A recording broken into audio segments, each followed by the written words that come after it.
Welcome to Mavericks with Marty. I'm Marty Kodesh, your host, and today I have with me Joe Killian from NC Policy Watch. Joe is very much a liberal media reporter, and often either I am or one of the boards I serve on are the target of one of his pieces. But I've often found Joe to be very fair in his reporting in terms of getting the quotes right and at least giving the people he's criticizing a chance to make a comment. Now, not everyone chooses to do that, and a lot of people do avoid the media. But I don't shy away from it simply because I believe I'm comfortable in my decision-making, why I do something, and if I'm going to vote on something and it's regarding something that's going to impact the public or the university, I should be willing to articulate why I voted on that or why I said what I said. And again, I've found Joe to be fair about getting my quotes right. We have a chance to talk about journalism overall. We talk about the fact that Joe grew up in trailer parks, and we talk about how different backgrounds lead to different opinions.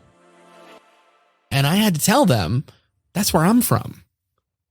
But for, a few small things, that's where I would have gone to college. Why do you think I think that's shameful? Why do you think that I think that that is, beneath someone who should be on the board of governors, who should be the head of the board of governors? I think that it's admirable that somebody who comes from a modest background, went to a community college, has risen to the level where they're now making decisions at the UNC system level and are looked to by the other board of governors members as a leader. Why would that be a bad thing? And people were like, what are you talking about? And I think because of the way I speak, because of I don't have a strong accent, because of the way I dress or something, because I work for a newspaper, people just assume you're liberal, so they think I'm liberal. They think I'm a Yankee. They think that I went to Duke or UNC or Johns Hopkins or something, and they just don't understand that I'm Eastern North Carolina trailer trash. I come from a very modest background, and the people in my family were commercial fishermen. My grandfather, who I told you about, and my uncle, they died at sea as commercial fishermen, not that long ago. So the idea that I would in some way have affinity with them and look down on Randy Ramsey is just silly. Joe talks about how his mother gave him some great advice about what it meant to be a maverick and to voice your opinion and the impacts of that sort of decision to take that path. I think I was 12 years old. I got to that point in your young development as a young man where I started having strong opinions and voicing strong opinions. And my mother sat me down at the kitchen table and she said, let me tell you this. It's a free country. You can say whatever you want, but what you say and how you say it will always have consequences. Sometimes that consequence will just be people will think you're an asshole and they won't want to talk to you anymore and they won't want to listen to you anymore. We talk about what it means to be a maverick. And I think, in terms of being a maverick, I think that the most maverick thing you can do is make up your mind for yourself and don't be a team player. We talk about the similarity between Trump and Bernie Sanders camps. I don't think that either ethically or morally or politically, I don't think that Donald Trump and Bernie Sanders are equivalent. But I don't much like either of them. And I don't much like either of the people who are really into them. I had to go to a bunch of Trump rallies during that period when he came through North Carolina. Pretty much every time he came through North Carolina, wherever it was, we were going. Hillary Clinton rallies. I had to go to Bernie Sanders rallies. And I can tell you that I had the worst time at Trump rallies and Bernie Sanders rallies. We talk about Ben Shapiro and freedom of speech. We get into the whole UNC journalism issue. And so I think it's basically this fascinating story, which is one of the reasons why I began writing about it. It's this fascinating story about two people who are generations apart, who are different genders, who are different races, who are both journalists, and who have differing ideas about journalism, which is itself, as we talked about earlier in this conversation, undergoing something of an evolution, not only in the delivery methods, not only in how we pay for it, not only in how it's presented to us, but also in what journalism is. We have a chance to talk about the history of newspapers and journalism and how it's changed over the years. We talk about cancel culture and what does it really mean? And what are the impacts of cancel culture? So, like, when we say canceled, I always ask people, like, honestly, not because I'm trying to be an asshole. What do you mean by that? Like, what is the real consequence of saying a controversial thing? It's what my mother said to me when I was 12 years old, right? Some people might think you're an asshole. They might not want to listen to you anymore, and they might not want to talk to you anymore. But you know who's going to want to listen to and talk to you? The people who agree with that stuff. And that's an enormous audience. Joe Rogan is doing fine. You know, so Neil Young is mad at him? Who gives a shit? Did I cancel my Spotify subscription? I did. Do they care? No, absolutely not. Let me go to Tidal. You know why? Joe Rogan's got the biggest podcast audience of anybody. We talk about how it's not a bad thing to change your mind. One of the things that I remember him saying that really stuck with me was, when in this country did it become such a bad thing to change your mind? If you're a politician now and you're in a different, you're in a different place on a political issue than you were 10 years ago, good for you. You know what I mean? Who wants to be the same person they were when they were 20 years old on anything? Well, thanks, Joe, for coming on Mavericks. You are one of my first few guests on here, and I appreciate you coming on. Thanks for the invitation. And we've known each other for a number of years when you were back at the News and Record, covering different things in town. And then most recently with NC Policy Watch, mainly focused on Board of Governors stuff and then some other politics out there as well. So if you wouldn't mind just introducing yourself. Sure. Yeah. I'm Joe Killian. I'm an investigative reporter for NC Policy Watch. I was in daily newspapers for a decade, 15 years, something like that, depending upon how far back you really want to go. And I've been at NC Policy Watch, a nonprofit newsroom based in Raleigh, North Carolina, for a little over 5 years now. Now, I know how a lot of my friends describe NC Policy Watch, but how would you describe NC Policy Watch? Well, you know, people say, like, you know, left-leaning NC Policy Watch or Policy Watch, a project of the left-leaning North Carolina Justice Center or anything like that. That doesn't bother me. I mean, you know, primarily I think because I don't think I ever worked for any publication, no matter how straight it was or how, you know, much of a large daily newspaper it was, where somebody didn't have some opinion about it. The thing that I always say about Policy Watch, though, is like, it's a nonprofit newsroom that's part of a nonprofit newsroom network that's in 20 plus states now, or an affiliate of that network. And the difference is that you know where the money's coming from. It's a nonprofit. You know where the money's coming from.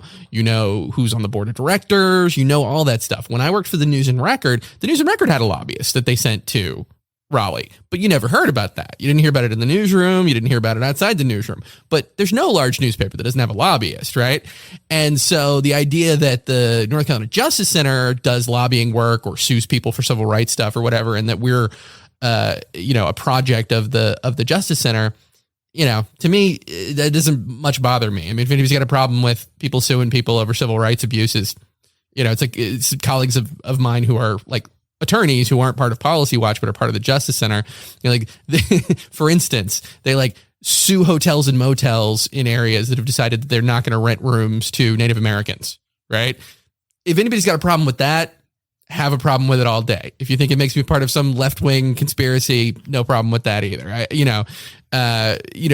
of the things that I think I've always prided myself in as a reporter is that the people who I report on, if they're Republicans, if they're Democrats, if they're libertarians, if they're socialists, whoever they are, they feel like I'm fair to them. And, you know, like if they got a problem with, and you know this from my reporting on you, if they've got a problem with something I've written, they can call me up and talk to me about it. If they think I got something wrong, I'm open to, to fixing it, and I don't feel like people walk away from my reporting going, that guy's really unfair, which is my big concern. I definitely agree with that. You know, I know a lot of people out there, some of my friends that say, oh, I'm not going to talk to Joe Killian. Sure. You know, I know the punchline for the story. And I say, yeah, you know, you may know the punchline for the story, but he is fair in his reporting in terms of accurately getting the quotes right. And, you know, and that, frankly, that's a big problem out there, is people misquoting someone. But if you're getting the quotes right, to me, that's 50% fair right there. Yeah. And then beyond that, I think you do present, we know it's going to be Republicans are bad, in a lot of those articles. And that's the story. But at least if you tell some portion of it that explains the viewpoint of the other side, in my opinion, that's better than if we put our head in the sand and don't talk to you. And then you're only reporting one side of it. And then you're saying, hey, I reached out to the board of governors or the trustees and got no comment. Right. And one of the things that I think people, journalists screw this up, whoever they work for, it happens. One of the things that I think you need to be able to say when you write a story is, I reached out to those people. If they wanted to be in my story, they could have just as much real estate as anybody else, but they either chose not to get back to me or they sent me a one-line statement or whatever. And that's just where it is. I've definitely talked to people on both sides of the political aisle who, talked to me about a story and it changed the way I saw the story. It changed how I saw the story or how I reported the story or what kind of questions I asked. And I do think that if you can just decide not to engage with media, that's fine. That's your right. If you want to have some agency in how that story comes out, be it what you said in the story, or just you want to talk to the reporter so they know where you're coming from, maybe give them some evidence or some insight they don't have, then you gotta give them a chance. And I mean, great reporters exist at every kind of newspaper. I mean, I used to love reporting next to Carrie Travis, who worked for the Carolina Journal. It's kind of the NC Policy Watch's opposite number out of the Locke Foundation, right? And I never really had like a personal problem with John Hammer when I was reporting next to him at city council meetings for the Rhino Times. He wrote some stuff about me that was was a little weird, but like on a personal level, he and I never had a problem. Scott Yost, who used to work for the Rhino Times here in Greensboro, sort of a right-wing weekly. It's like if we were at a meeting and I had a sandwich and he didn't have a sandwich and it was going late, I'd cut it in half and give him half. It's like reporters like reporters. And I don't really It can be like attorneys on two sides of an issue. At the end of the day, they can still go out and, have a meal or something afterwards and chit chat and put that behind them. Absolutely. Yeah. But, it does seem like there's obviously media has changed drastically. And continues to change. When you think, I was talking to Margaret Moffat the other day and she was telling me about the size or the number of reporters that were at the News and Record back in the day versus now. It's gone from 100 down to 4 or 3? I'm not sure how many people are over there anymore. When I was there, so my first day at the News and Record, so I started off, I had an internship at the News and Record and I would freelance some pieces for them while I was a student at UNCG. And when I walked in there, it was just bustling and full of reporters, and it had its own cafeteria at the bottom that was completely self-sufficient, and cars were going in and out, and the advertising people were buzzing, and the whole building was full. They didn't have enough space for people. They were trying to figure out where they were going to put desks. And that was down from where it had been 5 years or 10 years earlier. You know what I mean? And it was the third largest newspaper in the state, only to the Charlotte Observer and the News and Record. Because those are the largest cities, and it was just really bustling. But I mean, management was the real problem. I mean, all of print media kind of hit a shoal where it didn't deal with the internet properly, and Craigslist came in and ate its advertising lunch on certain types of ads, and they screwed up subscription models and how you're going to price digital ads and if you're going to expect people to pay for stuff online or not. It's like a guy who, great Baltimore reporter who's, God, why is his name escaping me? Who did The Wire, what it's based on The Wire years ago when he was working for the Sun in Baltimore. He said he told his bosses, it's like the early 90s, you can't give away your product for free and then insist that people pay for it. They're just going to think it's worth nothing. And they were like, what, are you crazy? Come on. And 5 years later, they were like, maybe we shouldn't have been giving this stuff away for free. And nowadays, it's like if you ask people to pay for even a digital subscription, which is dramatically less expensive than a paper subscription in most places, they just seem baffled that you would ask them to pay anything. And meanwhile, all these people have to put the thing together. They have to do the reporting. They have to, the internet's definitely train people to think that information should always be free out there. And then also, since maybe 2010 or so, the social media advertising elements where you can run an ad, see it hit immediately, track who clicked on it. There's been a lot of competition for how to reach consumers and how people are getting their news. I read something the other day that was saying that the main source of news for most citizens is Facebook.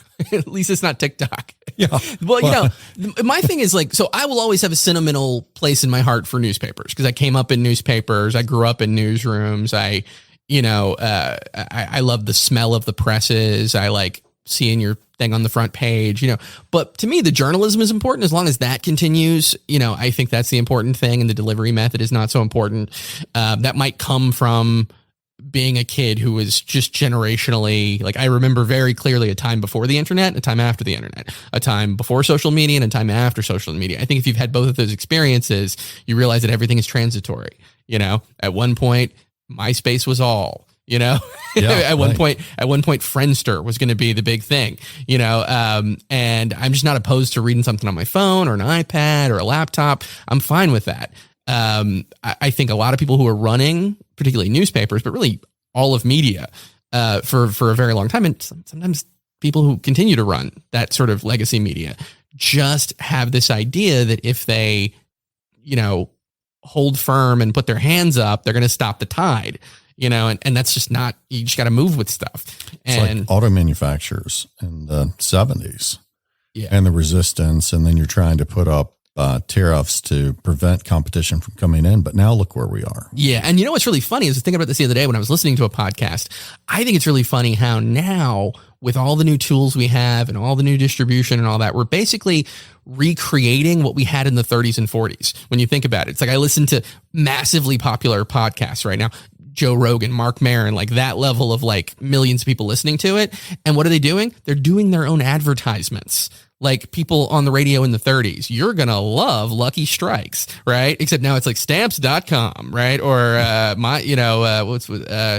Casper mattresses. This is the best mattress I've ever, it's that's what DJs in the 30s did, and they were in little places where they were doing it in a room, as large as this. And they had sponsors that would pay for this much of it. And then it turned into this enormous thing. And then all of that caved and is now being rebuilt in the same type of way, but just digitally. And newspapers are the same way. And newspapers and other media are the same way. When people talk to me about how, the media has changed and, we need to get back to the old days of impartiality and objectivity and all of that. In this country, the first newspapers were partisan broadsides.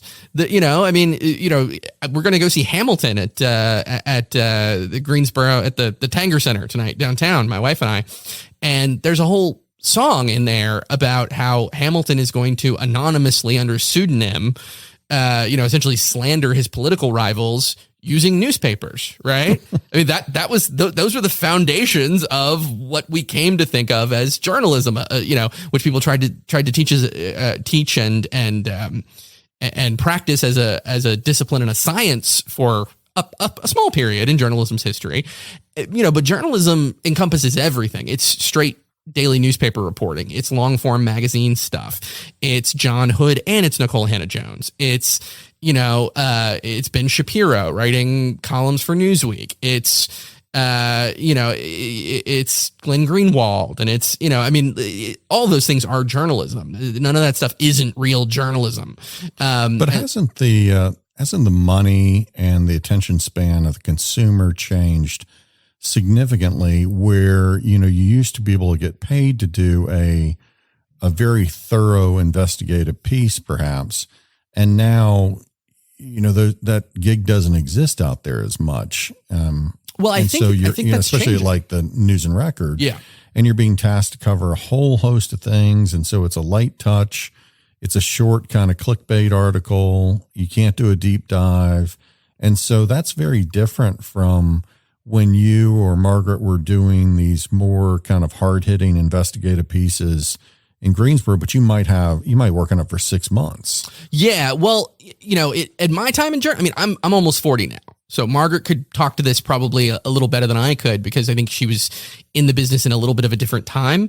When I came into journalism, at least at local newspapers, the job where you could work on for something for 6 months, they've had maybe 2 of those in the whole newsroom. Taft Wireback did that, right? Or, Lorraine Ahern used to do that a bit. Or these are just names from News and Record history.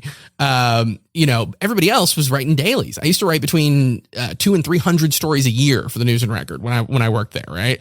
When I first started out, it was like 100 and something, and it worked up to just more and more and more. And, like most reporters were doing that. And I don't mean last year, I mean 10 years ago. You know what I mean?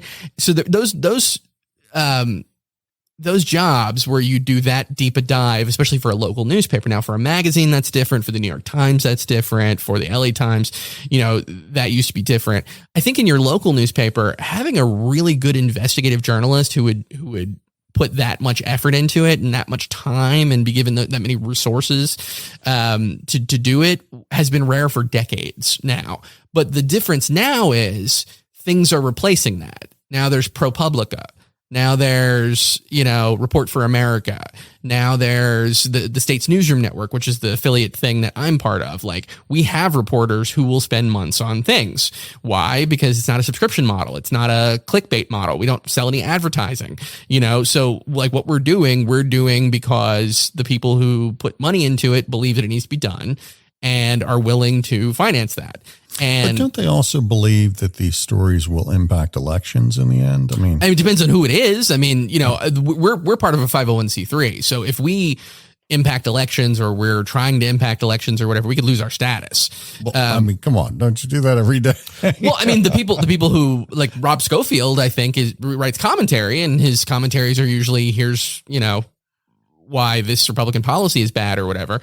My thing is like, the stuff that I'm writing about is about the people in power. Who's in power right now? North Carolina Republicans.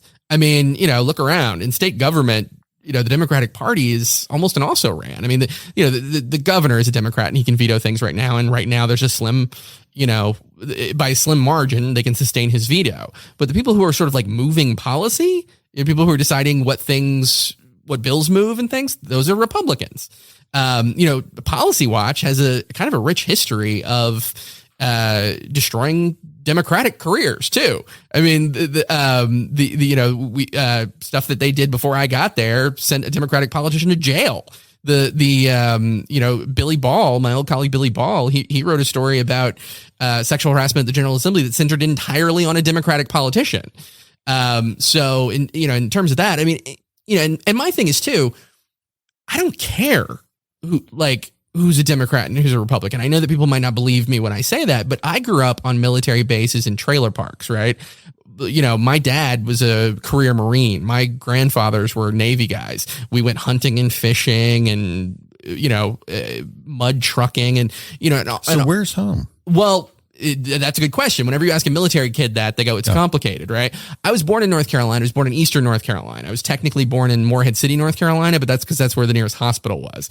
We lived my mother's family lived in a unincorporated part of Carteret County. If we were closer to Eastern North Carolina, I could tell you Broad Creek and you would know where that was. But if you get 10 miles from Broad Creek, not so much. Randy Ramsey, who's the current head of the UNC Board of Governors, like he and I are basically from the same place. A little, as they say down there, up the road a piece. But my dad was born in the Bronx and he grew up in the Bronx in the 70s and was a career Marine. He met my mother at a military base in North Carolina, and we bounced around a bit. We were stationed at Camp Lejeune. We were stationed at Cherry Point and Havelock. We were the longest we ever stayed anywhere was 3 years, and that was in Bristol, Connecticut, where there was a Marine Reserve station and some Navy bases up there. And then I came back down here for college. My dad was a Marine, and he was in Desert Shield, and then Desert Storm. He was in the most recent Iraq War, the sequel, Electric Boogaloo. He was in Bosnia. He was like all over the world. Gone a whole lot when we were kids. And my grandfather, both my grandfathers were Navy guys. But the only reason I didn't join the Marines is because my dad talked me out of it. Nobody in my family had gone to college, and I seemed like the kind of bookish kid who probably should go to college, and I did go to college. But then the beginning of my you went to UNCG. I went to UNCG, and my sophomore year, the beginning of my sophomore year, 9/11 happened, right? And I was coming from a military family and a military background, seeing this unprecedented thing happen to America. I thought this was my generation's Pearl Harbor moment. I thought we were all going to join up, right? So, I tell my dad, well, I'm going down and I'm enlisting. And he goes, hold on. First of all, I'm for sure going to get deployed. Like, we don't know where yet. We don't know for how long, but you know how it is from my previous deployments. I could be gone a year. I could be gone 2 years. I could come back for a month and be gone for another 9. Your sister's still a kid. Your mom is going to be out of her mind already with me over there. It doesn't need to be 2 of us. I promise you, if you want to do this in 3 or 4 years, it'll be there for you. Hang out, watch out. There are other ways to serve your country than to do this. And, I waited a couple of years and saw what happened, in terms of the Iraq war and Afghanistan. And my dad made a good call. Not only because I think it would have been disastrous. Who knows if we both would have come back, but also because I think he saw something that I didn't, which is that you can get caught up in this, rush after an event like 9/11 and not think about where's the war going to be in a year? Like, where geographically is it going to be? How are we going to be waging it? How are you going to feel about that? Who's going to be in charge? If you're going to join the Marine Corps and you're going to go when they call you, you can't care about any of that. You gotta go when they tell you, and not ask so many questions. And I think my dad correctly sensed that not asking so many questions was not going to be my strong suit from having raised me. He kind of got that. But I very nearly did join the Marine Corps. And I think about that all the time, about like that sliding doors situation of like what could have been if I'd done that. And I got friends who are journalists who did do that. Maybe not right at the same time, but Nick Oshner he's an investigative reporter in Charlotte. Fantastic investigative reporter. One of the co-authors of that book, The Vote Collectors, about the whole McCurry Dowless thing. Oh yeah. His wife, Sarah, was a reporter who got embedded with with an army unit, I believe. Went overseas, came back, joined the army. Just got back from not from basic, but from OCS. People do that. People do that. That is a career path. And you never thought about kind of a military correspondent, or? Well, I had an opportunity early in my career. I was writing some stories, making a little bit of noise, and a guy came to me and said, I'm with I believe it was the Army is the branch that it was with. We're looking for, now we're still at war at this point. I'm in my early 20s. We're looking for local reporters to embed with units from these areas. And because I know a little bit about your background and that your family was in the military, thought maybe you might be interested in this. Could you talk your employer into either giving you the time off or running correspondence, that you do or whatever? And I loved that idea because it goes back to, like very early journalism. It used to be Mark Twain, right? When he was a newspaper reporter, they used to send him places just to write letters back. Letters from Hawaii, letters from, before Hawaii was a vacation destination, when it was a place where they were trying to convert the island to Christianity, and I thought, man, I could go over there and be a correspondent. I could do like the Sebastian Younger thing, where you go over and I was really in love with that idea, but there were 2 problems. One was, I was working for the News and Record at the time, and I ran it up the flagpole. I was like, what do you think? And they were like, we're not a military town. We don't know that there's going to be enough interest in this for us to like have a full-time staffer who's in Afghanistan or Iraq or wherever. So like the best we could probably do is tell you that your job would still be here when you got back, but we couldn't like pay you to do that exclusively. So what did you study at UNCG? Poli-sci, political science. Yeah. I was always interested in journalism, but we were in this really interesting situation because, I told you that the longest I ever stayed anywhere when I was a kid was Bristol, Connecticut for 3 years, right?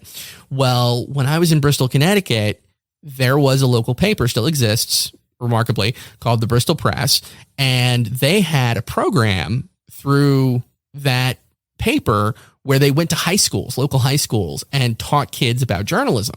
And, taught them about the inverted pyramid and who, where, what, when, why, and taught them to do basic interviews and stuff.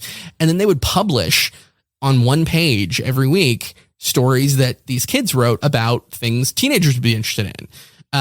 And it grew into this enormous multinational nonprofit called Youth Journalism International that is still run by two friends and mentors of mine who, when I was a kid, taught me about this stuff. Now they work with teenagers on 6 continents. So is it like a Teach for America, but focused on journalism? Well, there's one of those already called Report for America. This thing is specifically about like middle school and high school kids basically learning about journalism and from wherever they are in the world writing about it. So for instance, they had people write, they had a Russian kid writing about and Ukrainian kids writing about the current crisis there, right? When there's like an enormous, they just did this enormous project where kids from, I don't remember how many countries, I think maybe a dozen countries were part of writing about sexual assault in their cultures. So that's very different in a Muslim culture, for instance, than it would be in the United States, than it is in the UK, than it is in Mexico, right? And so they did this enormous project and they win awards just like constantly. It was in its nascent phase when I was part of it.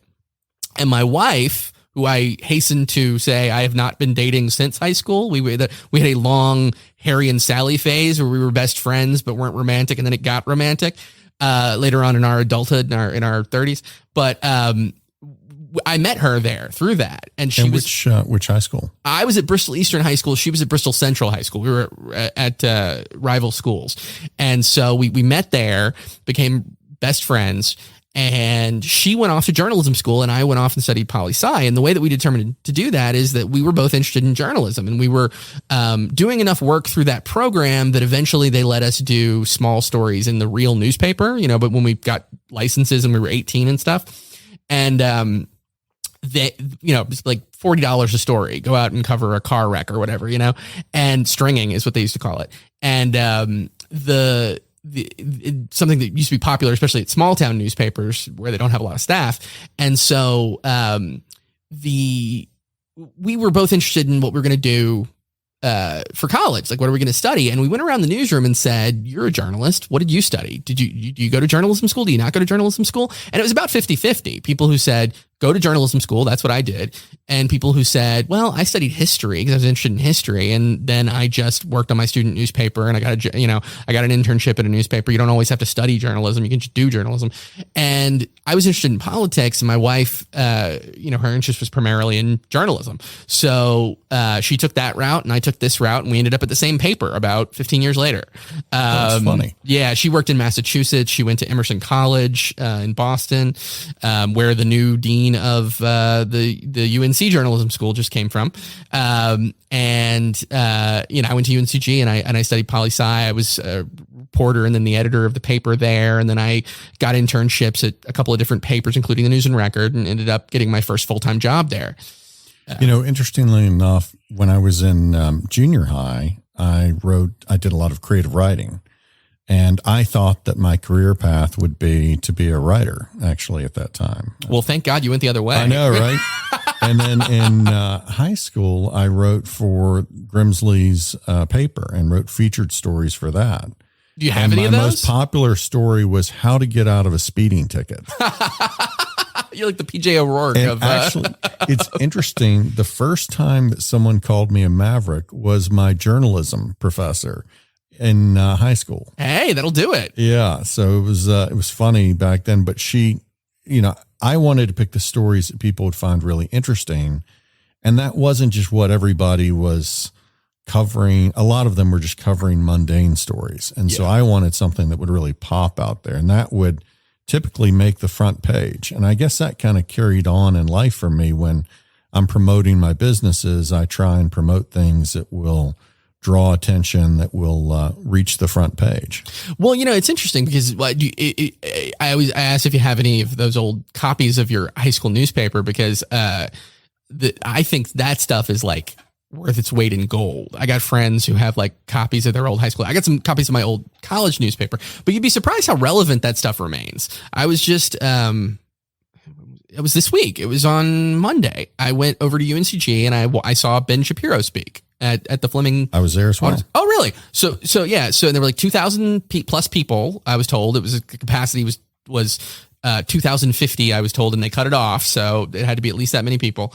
It was really organized too. Well, this is what they do. Yes, that group is very good at this. Like Shapiro's people, but also the Young Americans Foundation or Young Americans for Freedom, the same thing. Like they bring speakers to college campuses, and very often they're controversial speakers, and they know what that's going to be, so they set this up with. It's very, very professional. But I remember that when I talk about Mavericks, so when I was at UNCG, a couple of the big speaking controversies, I was kind of at the center of them because I was the editor of the newspaper in that period, and the school brought so you were the editor of the newspaper at UNCG? Yeah, the Carolinian. And you weren't a journalism major? There was no journalism major at UNCG. They don't have a journalism program. Yeah. So like they still have a newspaper. I'm pretty sure they still have one. They had one then. It was a weekly. There was it was like I was competing with journalism majors. I was competing with English majors, and they wanted to write poetry. So while I was there, the school brought, nobody remembers this anymore, but you can look it up. The school brought a woman in for, like a safe sex week kind of a thing they were doing. And her name was Tristan Taramino, and she was a columnist for the Village Voice. She had written books. She gives college tours. She went on Oprah.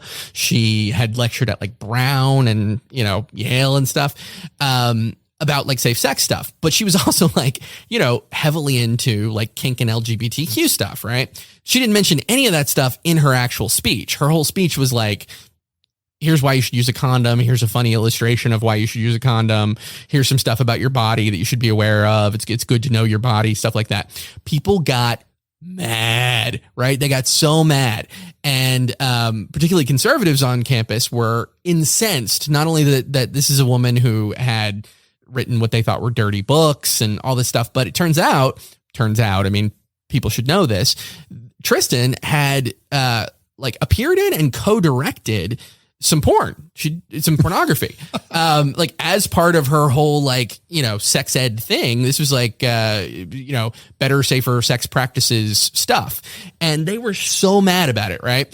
And so nothing illegal has happened, right? This is just a controversial person who's come to campus and didn't even really say anything that controversial, but people are very mad, right? It's the left right now with Ben Shapiro. They're mad at him coming, right? And then it was the right, and the school reacted, I think, in the worst possible way, which is the chancellor, then her name was Patty Sullivan back then. She put out the statement. She was like, well, I didn't know that this was who they had coming, and nobody like that should speak on this campus. And I got mad because I didn't have a dog in the fight. I didn't know Tristan Taramino. I didn't really know her work that much or anything, but I did know that I'd been at the talk because people have been talking about it. And so I knew that there was nothing in the talk that was any more controversial than the 8th grade sex ed stuff that I'd gotten in Carteret County, North Carolina. Right. So I was like, what are you so upset about? It's like, well, she did pornography. I'm like, that's legal in this country. It's been adjudicated. What's your next argument? And they didn't have one. They just didn't like her on spec. Right. So I said that. What year was this? This was 2004, I believe. Well, they should see what's at a lot of the schools now. Yeah. So I said, that's screwy. Like it's bad that the university is on the side of trying to censor this person sort of on spec, not even for what she said. So we invited her back. The newspaper and I think a couple of other groups got together and called her up and said, how'd you like to come back? But this time talk about why you did pornography, why you do pornography, like why you think that's a good thing, why you think a feminist pornographer is a thing. Like, people seem so excited about it now. They were excited about it when you weren't even talking about that. Why don't you come back and actually talk about it? So she did. And like, so Joe Killian, the provocateur in college. My mother would tell you this goes back to fourth grade, but so yeah, so we invited her back, and she came back, and we packed out this enormous ballroom in the Elliott University Center, which then was like a new thing on campus, and people came. There was a spot on Bill O'Reilly about it. People were like mad. They showed up, and people were. But this is the difference, right? So over the course of my time at UNCG, people were mad about that. They were mad about Tristan. They were mad when Maureen Dowd came, right? That's conservatives. They were mad when Mike Adams, I don't know if you remember Mike Adams, controversial UNC Wilmington professor, he came and a couple of times and talked there. Liberals are mad about that, right? Nobody threw anything. I don't even remember anybody like picketing or disrupting. I mean, Tristan gave her whole thing about why I'm a feminist pornographer, and nobody yelled anything. Nobody threw anything. Nobody chanted. Nobody sang any songs. They showed up and rubbernecked because they were interested. And some of them were mad, and they gave quotes about how they were mad, and it was sick and disgusting and all this stuff. But the whole thing went off without a hitch. All of those. Angela Davis came to UNCG when I was there and spoke. And people were like, that was similar to the Ben Shapiro event. It was pretty tame. The Angela Davis thing, you mean? Well, no, I'm saying in terms of, you didn't have a lot of major problems there. Well, they threw some people out. I mean, but you didn't have like fights break out. No. But what I think was really smart, though, it was very interesting. They did the competing event. They did the competing event. That was smart. And, I thought to myself, the dumbest thing you can do if you don't like Ben Shapiro is throw a bunch of gas on this fire. Show up, scream, wave signs. It's not like nobody did that, but largely they just went and had a dance party on the other side of campus, right? They were like, why would we go over there? And I thought, that is such a smart, mature reaction to a thing you don't like. There's a thing I don't like happening over there. Therefore, I'm not going to go over there. I'm going to go over here to a thing I like better, right? And when I talked with the I say kids and sound like I'm 100 years old, but when I talked to the students there who were at the event, I went over afterward after the Shapiro thing, talk with them a little bit. They were like really bright, mature. They were like, yeah, why would we go over there? We got no, it's like, well, you could go over and protest. And they're like, or we could be here with people that we like and, talking about stuff we like. Like, those are your options. I mean, there's a C between those two things, but those are your options. And that's the weird thing. It's like we talk a lot about like civil discourse now. And is there a problem with free speech on campuses and stuff? I always tell people this story. When I was in like 8th grade, maybe not even 8th grade. So I think I was like 12 years old. I got to that point in your young development as a young man where I started having strong opinions and voicing strong opinions. And my mother sat me down at the kitchen table and she said, let me tell you this. It's a free country. You can say whatever you want, but what you say and how you say it will always have consequences. Sometimes that consequence will just be people will think you're an asshole and they won't want to talk to you anymore and they won't want to listen to you anymore. Right. So just know that going in, you can say whatever you want, but the consequence could be X, Y, Z. You don't know what it will be, but maybe it will be nobody wants to listen to or talk to you anymore. Go with God, right? And so my mother was not a political philosopher or an academic or a politician. She was, for most of my life, she was a bartender. She was a hairdresser. She worked in a dental lab and made teeth. She was like a blue collar person, but she explained to me at that point the difference between what we now call cancel culture, right? And actual censorship. When the government moves against you and tries to do something to limit your speech, that's censorship. When people hear what you say and they think that's an asshole, I don't want to talk to him or listen to him anymore, that's cancel culture. That's people going, the consequence for your speech is I cancel my subscription to Spotify if you're Joe Rogan, or I don't go to your concert, or I don't go to your movie. I think you're an asshole, right? Versus in Russia or China being gathered up and sent to a prison or killed. Or even in this country. I mean, let's not act like there's no government censorship in this country. We're banning books in schools right now, and not just like the, this LGBTQ book or whatever, just books that they think are, not on the square for high school anymore. Stuff that I had to read in high school, right? Yeah, and I don't think we should ever ban books. I've got, the back of my artist loft is a Fahrenheit 451 mural there. And I worry about that sometimes with cancel culture and with the idea of saying you can't think or say these things. You can't read this book. You can't publish this book. You can't have this speaker. But I do think there's certain age appropriate levels that we don't just, we don't throw porn into the school library, right. Yeah. Well, that's what we call community standards. I mean, when I was at UNCG, they had what was called the UNCG Media Board, right? And this was a group of people. Jerry Rowe was on this board, former columnist for the News and Record and journalist. A group of people who would look at the college newspaper and decide, is this okay? Do we have problems with it, right? And since the college was kicking in money for the production of the newspaper, they got a say. So when I became editor of the paper, I had to go before this board every now and then, and they would have a question about, why did you do this? Why did you say that? Why did this word get used? And what I would always say to them if they had some question about content, like if there was a 4-letter word in the newspaper, and they'd be like, well, don't you think this is inappropriate? And I said, no, and neither does the law. If you go downstairs from this building, that we're in the building right now, and you go down to the bookstore, you're going to find magazines and papers and things that have those words in them. We've established that that's a community standards thing that's been adjudicated. Next question. It might not be to your taste. I recommend you not pick it up. I assure you, everybody who's between the ages of 18 and 21 has heard these words before. They've seen these things before, and they'll be fine. And all that happened was we had a great student newspaper. It was very well read. We won awards. So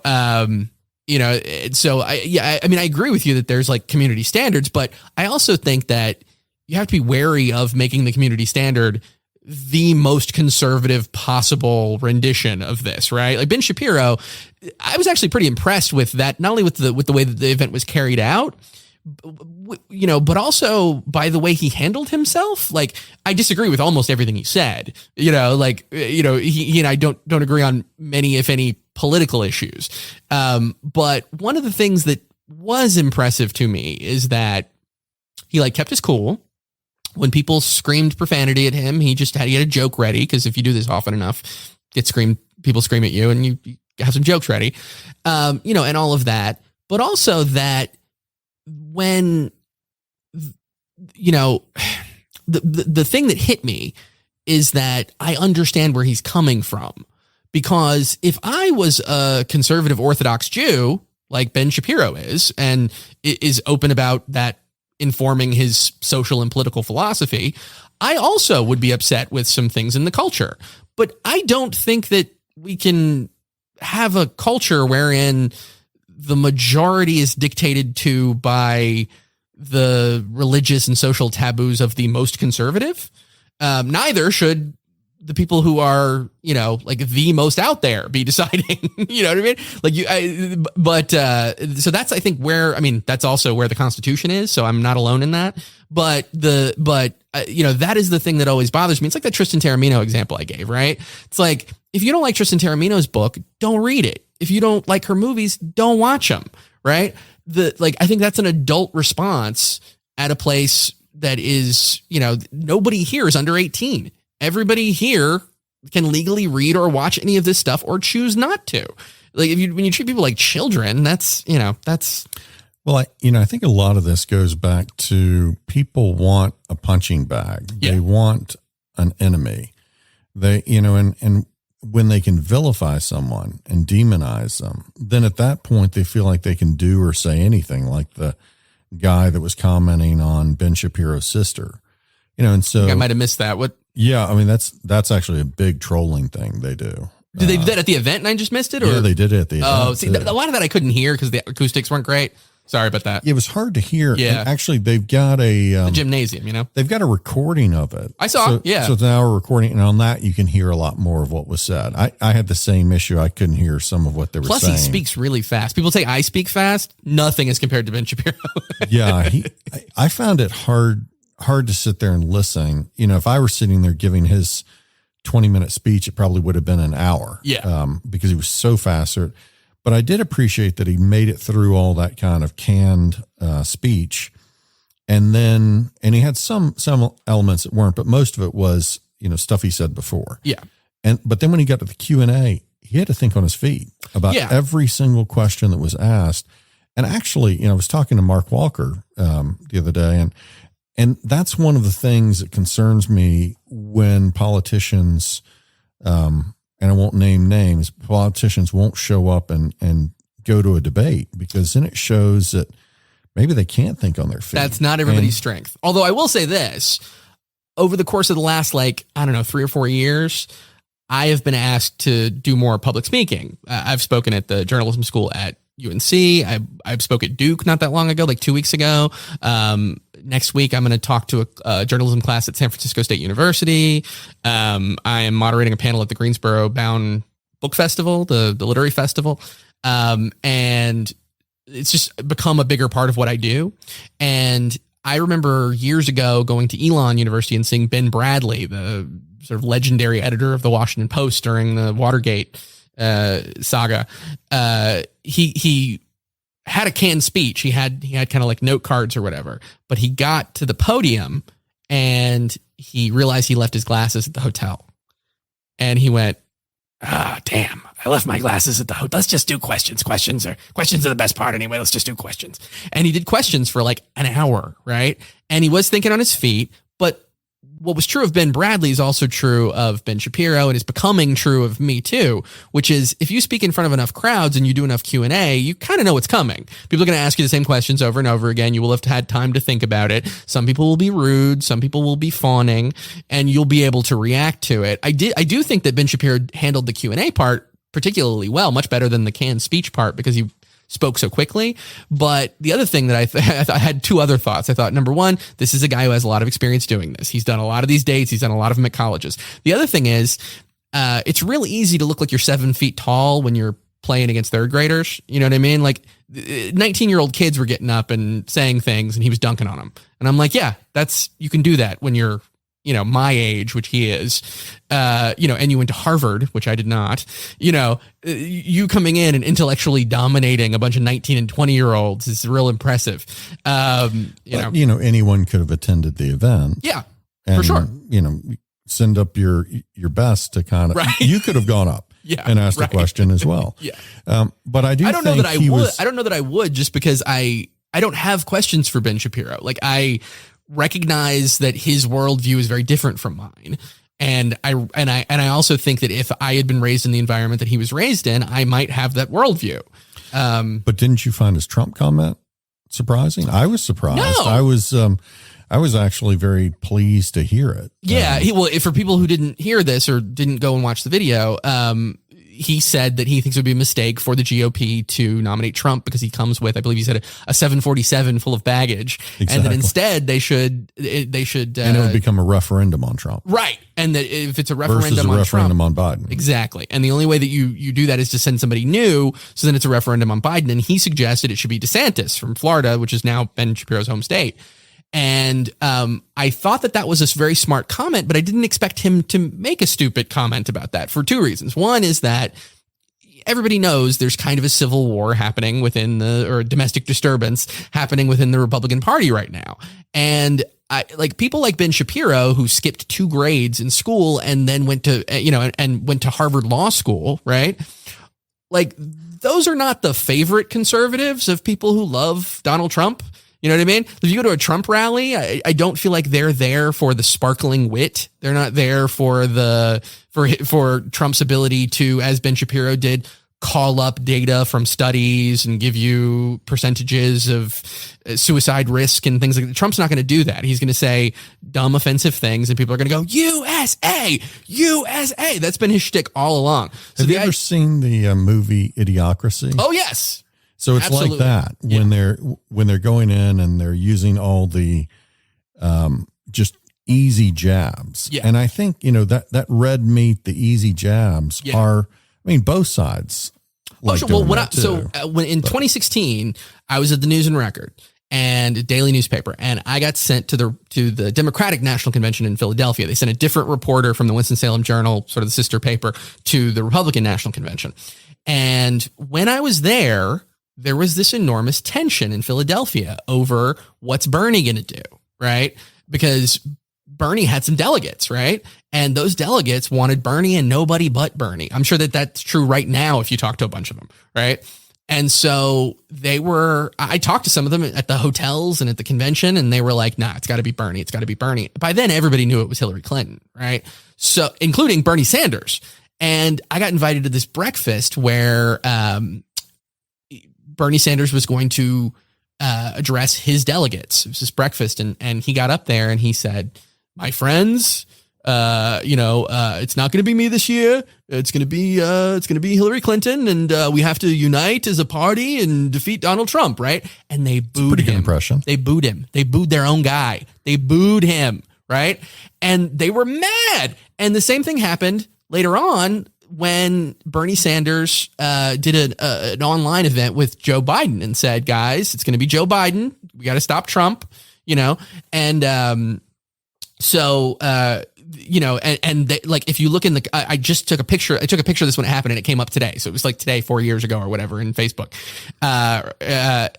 No, more years ago than that now. But like the comments on the side were Bernie supporters being like, boo, no, never Biden, like all this stuff. And so it's like, I don't think that either ethically or morally or politically, I don't think that Donald Trump and Bernie Sanders are equivalent. But I don't much like either of them. And I don't much like either of the people who are really into them. I had to go to a bunch of Trump rallies during that period when he came through North Carolina. Pretty much every time he came through North Carolina, wherever it was, we were going. Hillary Clinton rallies. I had to go to Bernie Sanders rallies. And I can tell you that I had the worst time at Trump rallies and Bernie Sanders rallies. The Bernie Sanders people were really media hostile. When we showed up at I think it was the Duke Energy Center, for a thing there, they didn't have any provision for media at all. There was no media table. There was no media hookup. You couldn't get Wi-Fi. They were just like, I don't know, find a seat. And I was like, well, you see how that's a little difficult because this guy's got an enormous camera because he's a television reporter. And I also am going to have to write this while it's happening. And they were like, yeah, you're not special, whatever. Right. That was how they dealt with the media. During that 2016 campaign, I had to cover all that stuff. And I remember I went to this Hillary Clinton event in Durham, and it was at this traditionally black high, might have been Hillside High School. I'm trying to remember the name of the high school. This like traditionally black high school that she was at. And there were these questions that reporters and, Democrats on the ground had for Bernie Sanders, which is like, why, when you come through here, are you going to the Greensboro Coliseum? Why don't you go to, some black neighborhood? You're not doing very well with black people in the South. And I had one of his surrogates, one of the people from his campaign, say to my face, "We don't like to pander like that. We don't have to do that. She has to do that. We don't have to do that." Right? I'm like, yeah, you don't have to win either. Like, that's not a foregone conclusion. You got to come through and speak to the constituencies you're not doing that well with, and you're not doing that.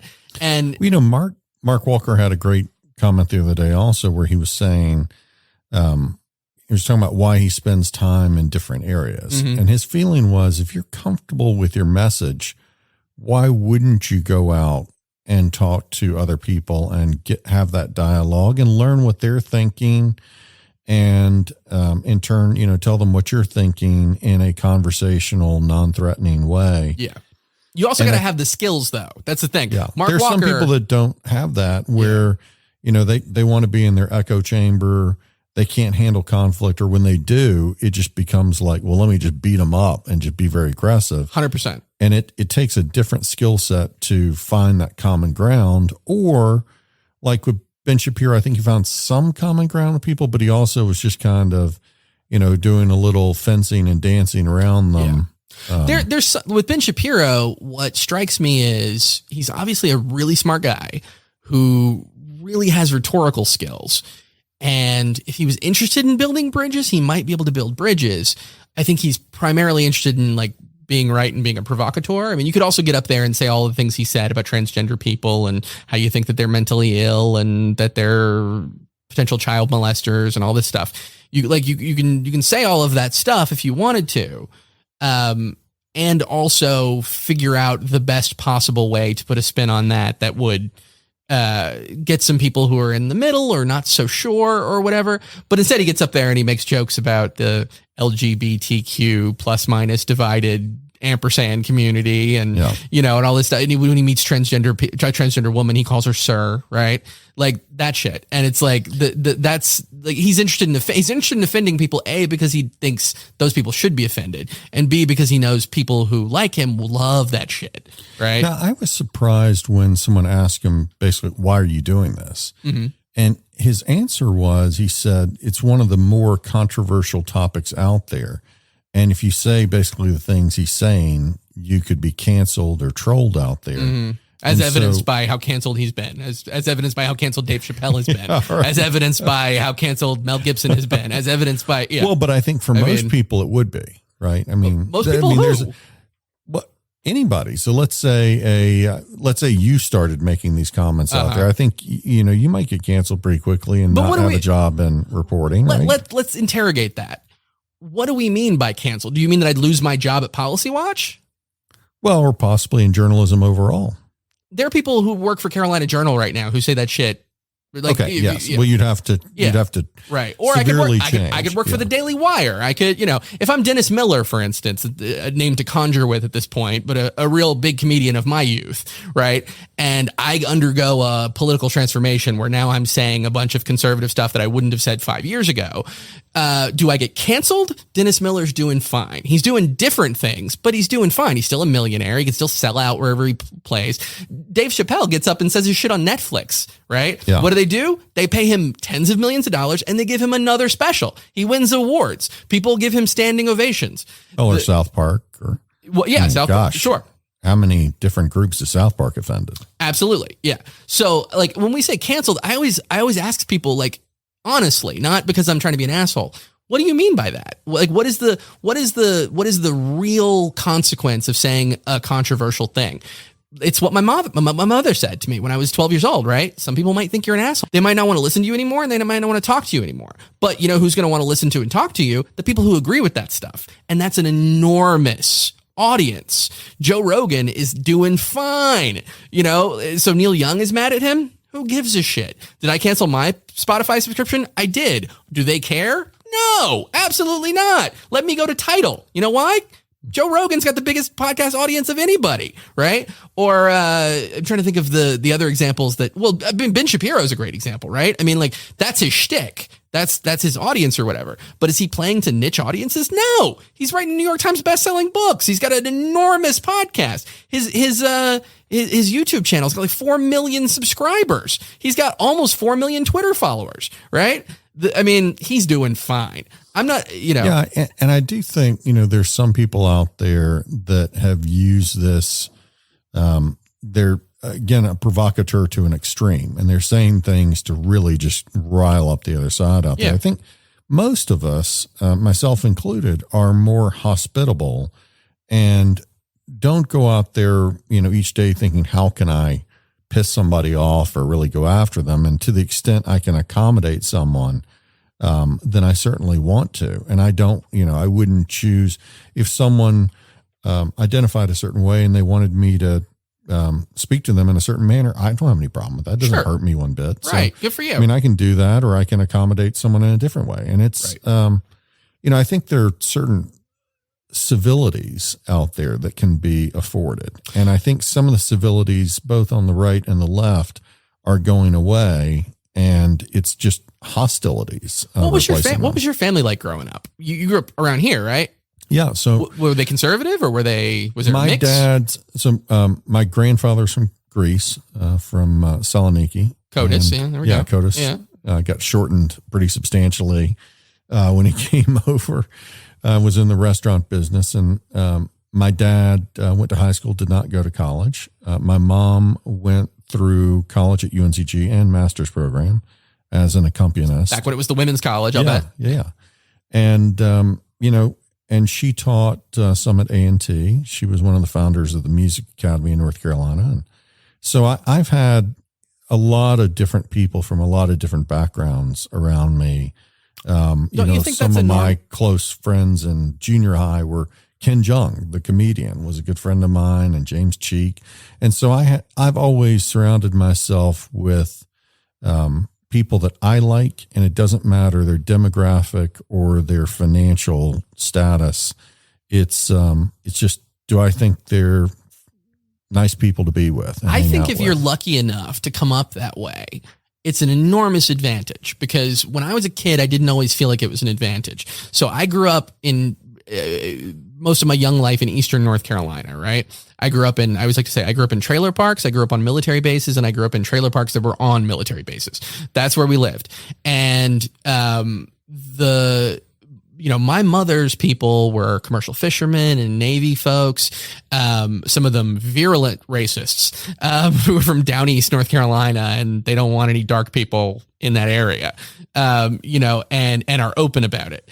And there's a picture of my grandfather, who I loved dearly and miss every day, in his Navy uniform when he's a young man, surrounded by other white people holding up a Confederate flag on their Navy base. And he did not attend and would not attend my mother's marriage to my dad because he's Puerto Rican, right? And my family, when I was growing up, is such a mix of things. There are Puerto Rican people, there are white people, there are Dominican people, there are black people, there are gay people, there are trans people, there are straight people, there are religious people, there are atheists. Growing up in that environment at the time did not feel like an advantage, because I literally would have kids use the N-word about my family at school, and I would just have to put up with it, and parts of my family didn't get along. That my dad's Puerto Rican family did not like my mother because she was white. Didn't want their kids marrying white people, right? Of course, they were also Puerto Rican and didn't want their kids marrying Dominican people, and some of them married into Dominican families. But it's just it was a constant roiling conversation and conflict about identity and politics.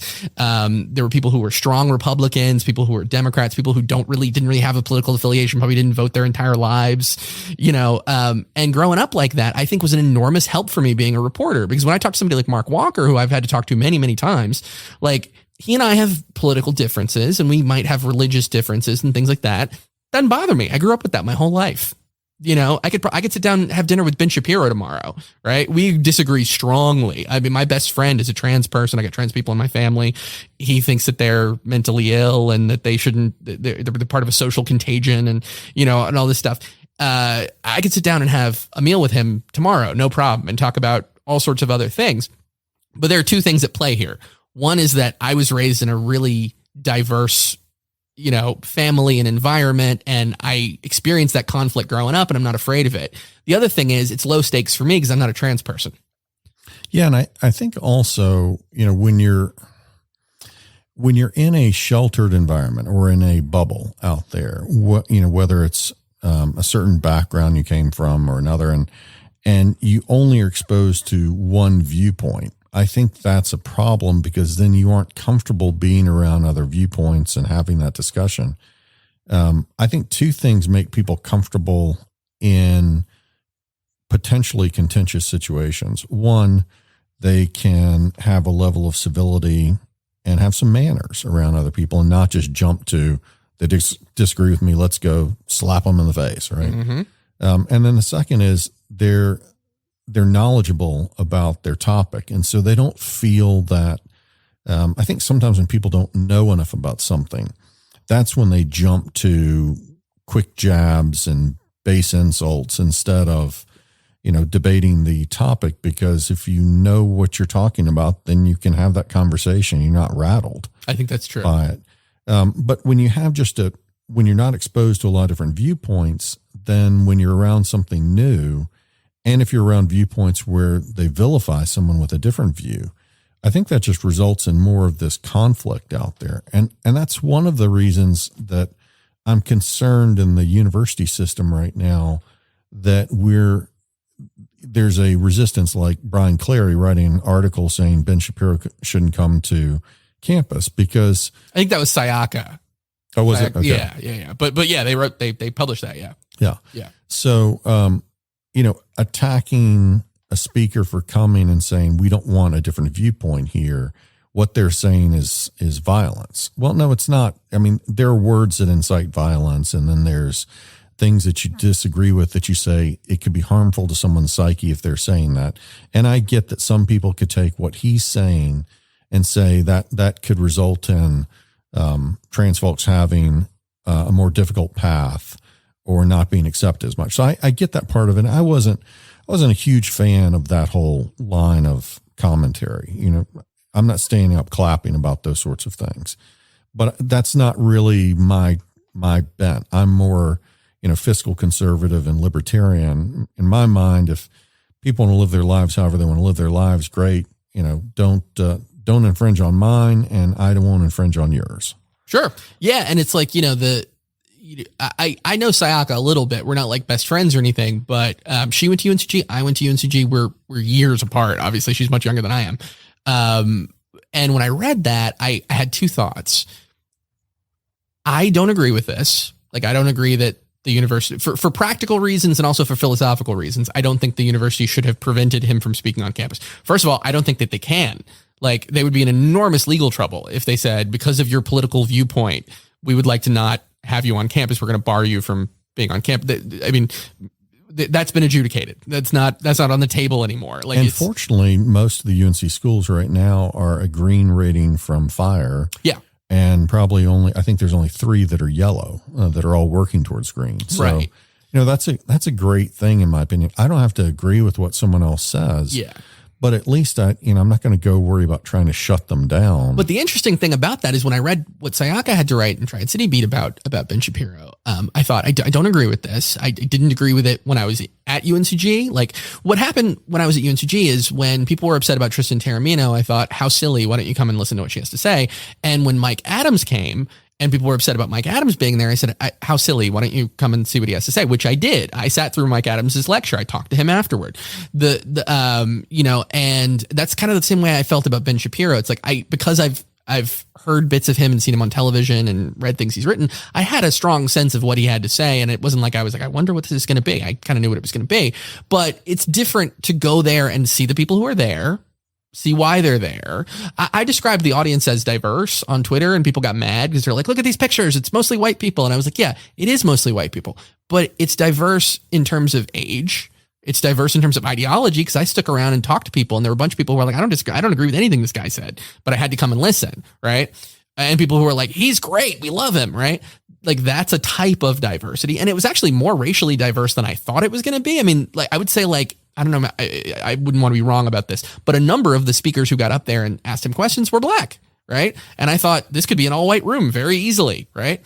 And so, like, it was more diverse than I was expecting it to be, but that's also because not everybody who was there to support him. There were people who were there for the reasons that you go to things in college, because it's different, because you want to get exposed to something else, because perhaps you want to see how the enemy thinks, And I do think some of the people that attended, clearly weren't in favor of what he was saying. Yeah. And I think you read that so let's say someone was in favor of what he's saying, they were clapping. Mm-hmm. If they weren't in favor, maybe they weren't clapping. But then also when he was speaking about something he disagreed with, then those that agreed with that particular item would clap on that to show that they were part of this divergent thinking from what he was putting forward. And I thought that was a very respectful way to communicate that there were a couple hundred people in there that felt differently. Right. And were clapping when most of the people weren't clapping because, he was citing some other viewpoint. Another thing that separates a guy like Ben Shapiro from a guy like Trump, I mean, they're not, one of them not run for office. That helps. Right. But is that there was this moment, I don't know if you remember, a guy got up who was clearly a Ben Shapiro fan. He was there and agreeing with him on most everything. He got up and he said, there are these people who are pro-abortion and they're bragging about killing babies, and they're just bragging all, they're like, I killed a baby. And Ben Shapiro stopped him and he was like, first of all, I don't think so. Yeah. Like I think that if you are hearing anybody saying I'm bragging about killing a baby, that must be an extreme minority, because people who are having abortions, which I'm against, they've been convinced it's not murder. They've been convinced they're not killing anything, that it's a collection of cells or whatever. And that's how he dealt with that question. I'm on the same page you are. I'm against abortion. However, your assertion about these people who are pro-choice is incorrect. And that reminded me of that famous moment with John McCain, when John McCain was running for president, and this old woman gets up at his rally and says, "I'm worried about Barack Obama. He's what did she say? Terrorist, or he's a Muslim or something like that." And he goes, "No, ma'am. No, he's a good family man. He's a nice person. He and I just have some political differences. Thank you very much." Takes the mic away from her, right? No way Trump does that. No way Trump does that. He does not tell that guy that he's wrong about people bragging about killing babies. In fact, Trump is probably like, "I know, and it's terrible," right? Yeah, those awful people. In no way he corrects anybody saying a nasty thing about Barack Obama, whether it's correct or not. He doesn't do that, right?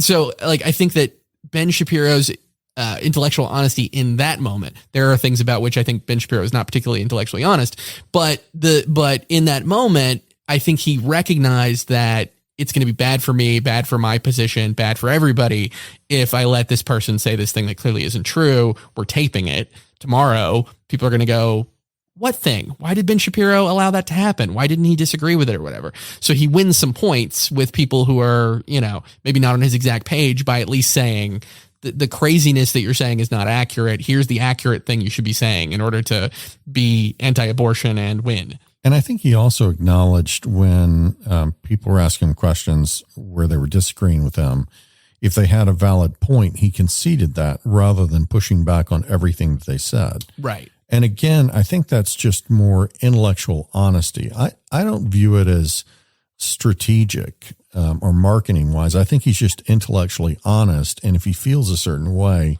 he's not going to change his thinking because of what somebody else has just said in order to win them over. Well, he's not going to change his thinking even if the American Medical Association or the American Psychiatric Association disagrees with him. So he's certainly not going to be swayed by some boob who gets up in the audience and says a dumb thing. Absolutely.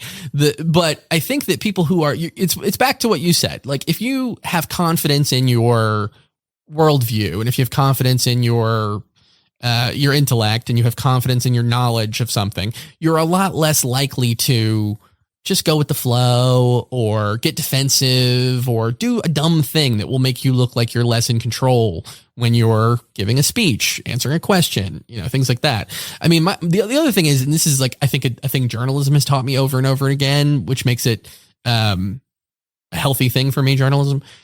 There's a lot of shit I don't know. There's a lot of shit I don't know. And some of it is stuff that I don't know because I'm not particularly learned in those areas. Some of it is stuff that I don't know because I probably should know that, but I don't know it yet. And not knowing is the first step to knowing. I agree. I think it's important. The most important words I'm going to say is, "I don't know," when they're having a discussion, because then that's being honest. When people try and fake it, right, then you're like, well, this person's a bullshitter. And, if they're going to bullshit on that, then they're going to bullshit on everything else too. So I think acknowledging when you don't know something or you're not the expert, and also being open to other ideas. And also changing your mind. Yeah, changing your mind. Years ago, I saw Bill Maher, and Bill, I got problems with Bill Maher, of course, too. But one of the things that I remember him saying that really stuck with me was, when in this country did it become such a bad thing to change your mind? If you're a politician now and you're in a different, you're in a different place on a political issue than you were 10 years ago, good for you. You know what I mean? Who wants to be the same person they were when they were 20 years old on anything, right? But if you change your mind on, any number of things that are political doctrine, or even small points of trade policy or whatever in this country, there are attack ads and you're being told that you're a hypocrite. Well, look at this video from 20 years ago where he said the opposite thing. Yeah. You know what happened in the meantime? 20 years passed. I mean, that's a crazy thing. I think about my own mother. She killed herself some years back. Oh gosh. Yeah. And she had mental health struggles, and but one of the things that I was really proud of my mother for over the course of her life was she came a long way on gay and lesbian and transgender people. And her sister is a lesbian. My sister, who's her daughter, is a lesbian. There are transgender people and gay people who she loves dearly who are in our family, but her position was in her younger years, and by younger years, I don't mean when she was a teenager, I mean when I was a kid, was like, they're sinners and they're backward and it's a problem, but we're going to try and love them anyway. Right. And it came to, I love you.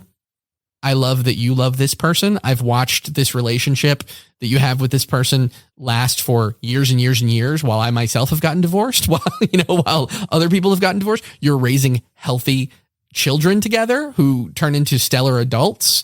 And I acknowledge that. And that's wonderful.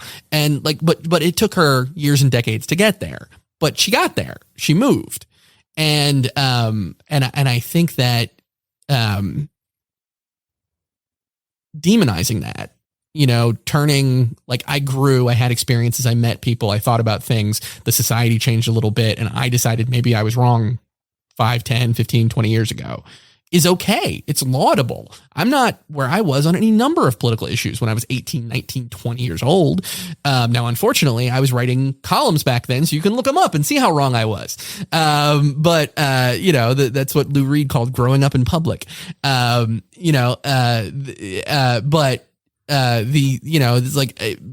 not embarrassed about any of that because I wouldn't want to be the person I was when I was 21 years old. Exactly. Yeah. So, speaking of Susan King and Hussman and the journalism school, that has been a huge part of your reporting over the last year. Yeah. And so, there's some parts of that I can't talk about because I'm on the board of trustees and there's still threatened legal action out there. But just in general, and I didn't join the board of trustees until July 1, which was after all of this had been somewhat resolved. But I was in there watching the antics on the 30th. You were at that final meeting, right? Yeah. Observing everything. And, that whole thing, it just feels like there could have been steps that were taken earlier on that could have avoided a lot of this. And top to bottom. We'll place a little bit of blame on Susan King on that too, because I think there are things that she could have done as well. You've got in the different cast of characters out there, you have Mr. Hussman, who was generous and gave $20 million to the school. Pledged $25 million. Yep. Or pledged $25 million. And also was very interested in supporting the school and conveying his values that I guess show up in his paper, all of his papers, kind of a list of journalistic core values, and had communicated that to the school. And I guess when he was doing all that, they must have bought into that, right? I mean, I don't think he gave the money and they said no. Well, it's interesting because and I get into this a little bit with Susan King in the piece that I just wrote. So Hussman's core values are a staple of the newspapers that he owns in Arkansas and other states. All of his company's papers print this core values statement. And as part of the donor agreement for his pledge of $25 million, he got a few things. One is it's now called the Hussman School, UNC Hussman School of Journalism and Media. The other is he wanted that value statement etched in stone on the wall of the school. And they agreed to that. Now, nowhere. And was Susan part of those? Yes, she signed the donor agreement. She agreed to that. Yes. And was very happy to, because that's the largest gift that school has ever gotten. Right. And also, it should be said, Walter Hussman is an alum of UNC's journalism school, and very connected to it, and always has been, and has been a big supportive, donor and an alum. You're an alum of UNC yourself, Chapel Hill. I am, yeah. Ken and Flagler School, and Nicole Hannah Jones. Nicole Hannah Jones went to the J School for her master's. That's right. And so, what he got was, you will etch this in stone on the wall of the journalism school. And they said, yes, we'd be happy to do that. We have We have in the Carroll Hall in the journalism school, we have multiple displays of journalism statements and the First Amendment and Pulitzers that people have won and things from our alumni, and we'd be happy to do that. Now, what didn't happen was that the school itself, the journalism school, said, these are our values. That is not a vote that was taken or a statement that was made, but Walter Hussman decided that is what had happened. And he went on television and said so on Tucker Carlson's show. He wrote op-eds. He said, they have adopted my values. Those are the values of the school. This came as an enormous surprise to the faculty and the students and the people who make up the school, who were like, really, did we? And if you read that value statement, I actually think it's a really good value statement, right? There's not a whole lot in there that I would disagree with or quibble with in any way. I think it's a little too long. And as a newsman myself, I think it could use some editing. But the problem with that value statement is twofold. One, it's that Hussman decided and willed into being that those are not just the values that he espouses, and because of his generous donation, they're on the wall in his alma mater. He's decided that those are the values of the school and has publicly said so. The other thing that is sort of a problem is that Hussman defines those values. He interprets those values in a very specific way, which is to say that when he talks about, he doesn't use the word objectivity. He likes the word, why is it escaping me? But it's essentially objectivity. He says that you should be, you should have a journalistic distance from these matters. Journalistic integrity. Well, integrity is different, I think, because integrity is about honesty and keeping your word and all of that. What he's saying is you should stand outside of conflict. You should stand outside of public conflict. You shouldn't make statements about political things. And when I worked at the News and Record, that was also the case at the News and Record. If you worked at the News and Record as a reporter, you were not allowed to put a bumper sticker on your car. You're not allowed to give to political candidates. You're not allowed to put a sign in your yard, right? And I never had any problem with that because I'm not the kind of guy anyway. You're not going to find any bumper stickers on my car, even for bands I like, right? I'm not given to giving money to political candidates. I would give money to charitable causes that I like, but not to people. So even now, when I'm not under those strictures, I don't do that. I don't donate to candidates. I don't put bumper stickers on my car. You're not going to find a sign outside of my house. That's just the guy I am, right? But with Hussman, his value statement, the way that he interprets it, he says, I wonder if Nikole Hannah-Jones agrees with these values. Her career would indicate to me that she doesn't agree with these values. And when you ask him why, and I had the opportunity to do that in an interview, he says some things that are a little strange for journalism. I mean, it's a continuing conversation in journalism, but for instance, Walter Hussman doesn't think that people who are newspaper reporters should write books. He thinks that is compromising your objectivity. That you're gonna, if you turn your daily newspaper reporting into a larger book, that you're eventually going to make commentary, or you're going to turn it into a narrative, and that's going to queer the whole thing. And it's not a good practice. Well, who disagrees with that is Bob Woodward. Who disagrees with that is David Marinus of the Washington Post, who's written books about Bill Clinton in his backyard, in Walter Hussman's backyard in Arkansas, that are terrific, especially if you hate Bill Clinton. James B. Stewart of the Wall Street Journal, who wrote the wonderful Clinton Whitewater book, Bloodsport, which everybody should read, especially if you hate the Clintons. There's a lot of fresh meat in there for you. And so that's just a narrow definition that he has that I think is partially to do with his own experience in newspaper journalism, right? He's not a long form journalism guy. He doesn't write for magazines. He doesn't do any real journalistic writing anymore, but he's not a guy who has written a book. He's not a guy who's done those things. And so his conception comes from his roots in his family's newspaper business. He thinks this is how it should be, which is fine. You can think that. Can you enforce that on other people? Can you make that a litmus test for hires at the UNC Hussman School, for instance?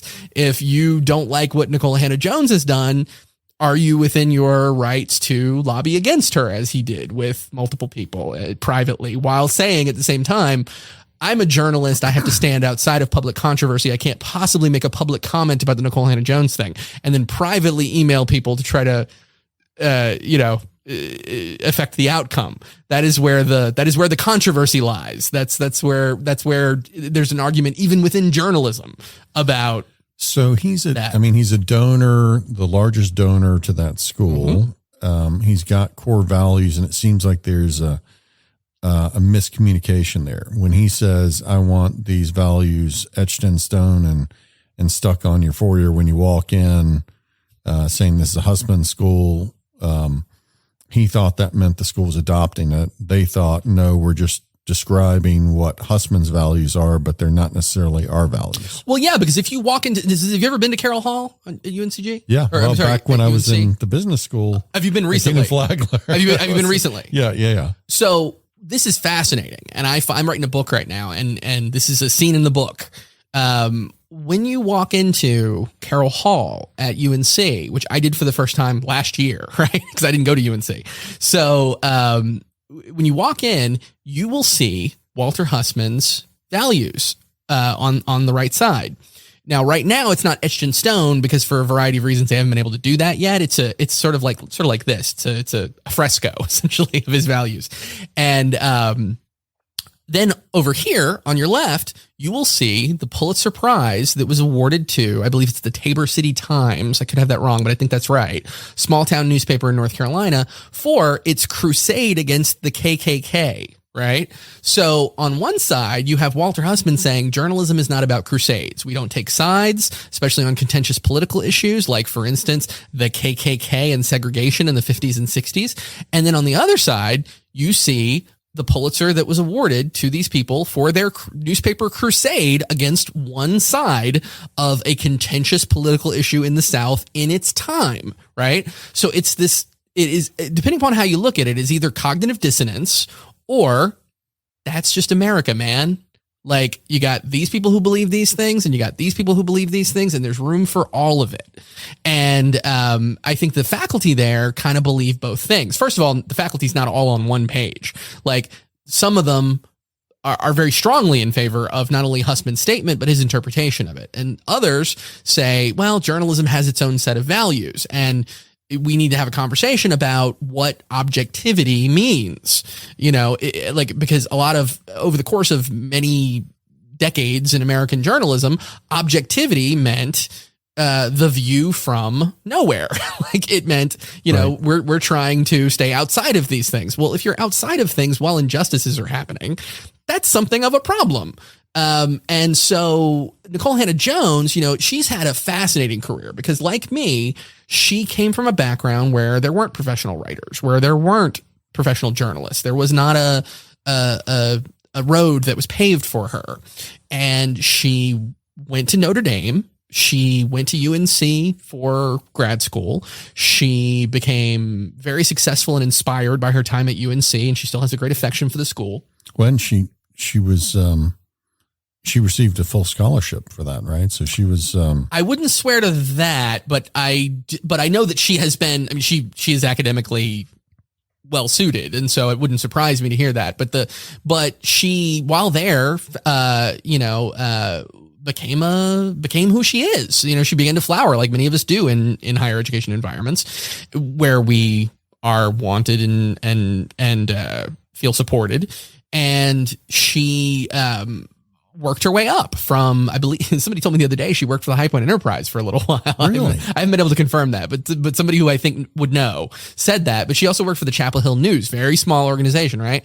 Then she worked for the News and Observer, and she kept working her way up until she was at the New York Times, and now she's a New York Times bestselling author, and and all of this. So over the course of her career, she had a lot of experiences that Walter Hussman didn't have. And I don't just mean that she was a woman in journalism, and I don't just mean that she was a black woman in journalism. I mean that she practiced other types of journalism. She wrote a lot of daily newspaper stories like I did, like Walter Hussman did when he was younger. She also wrote long-form magazine pieces. She wrote political analysis. She wrote opinion pieces. People tend to forget that the Pulitzer that she won is for an opinion piece, right? She wrote investigative pieces. She did a lot of different types of things, all of which are under the umbrella of journalism. Walter Hussman's idea about journalism is it should be basically what I do in my daily newspapers. And his problem with Nicole Jones is a couple-fold. One, he has problems, as do a lot of people, with the 1619 Project, and he thinks that there are historical inaccuracies, as do some historians. And he also took issue with an essay that she wrote about reparations to Black people in America. And these are the things that we know that he objected to because we have his emails. What he said in private phone conversations, who can say? But those are the things that are on record. And so I think it's basically this fascinating story, which is one of the reasons why I began writing about it.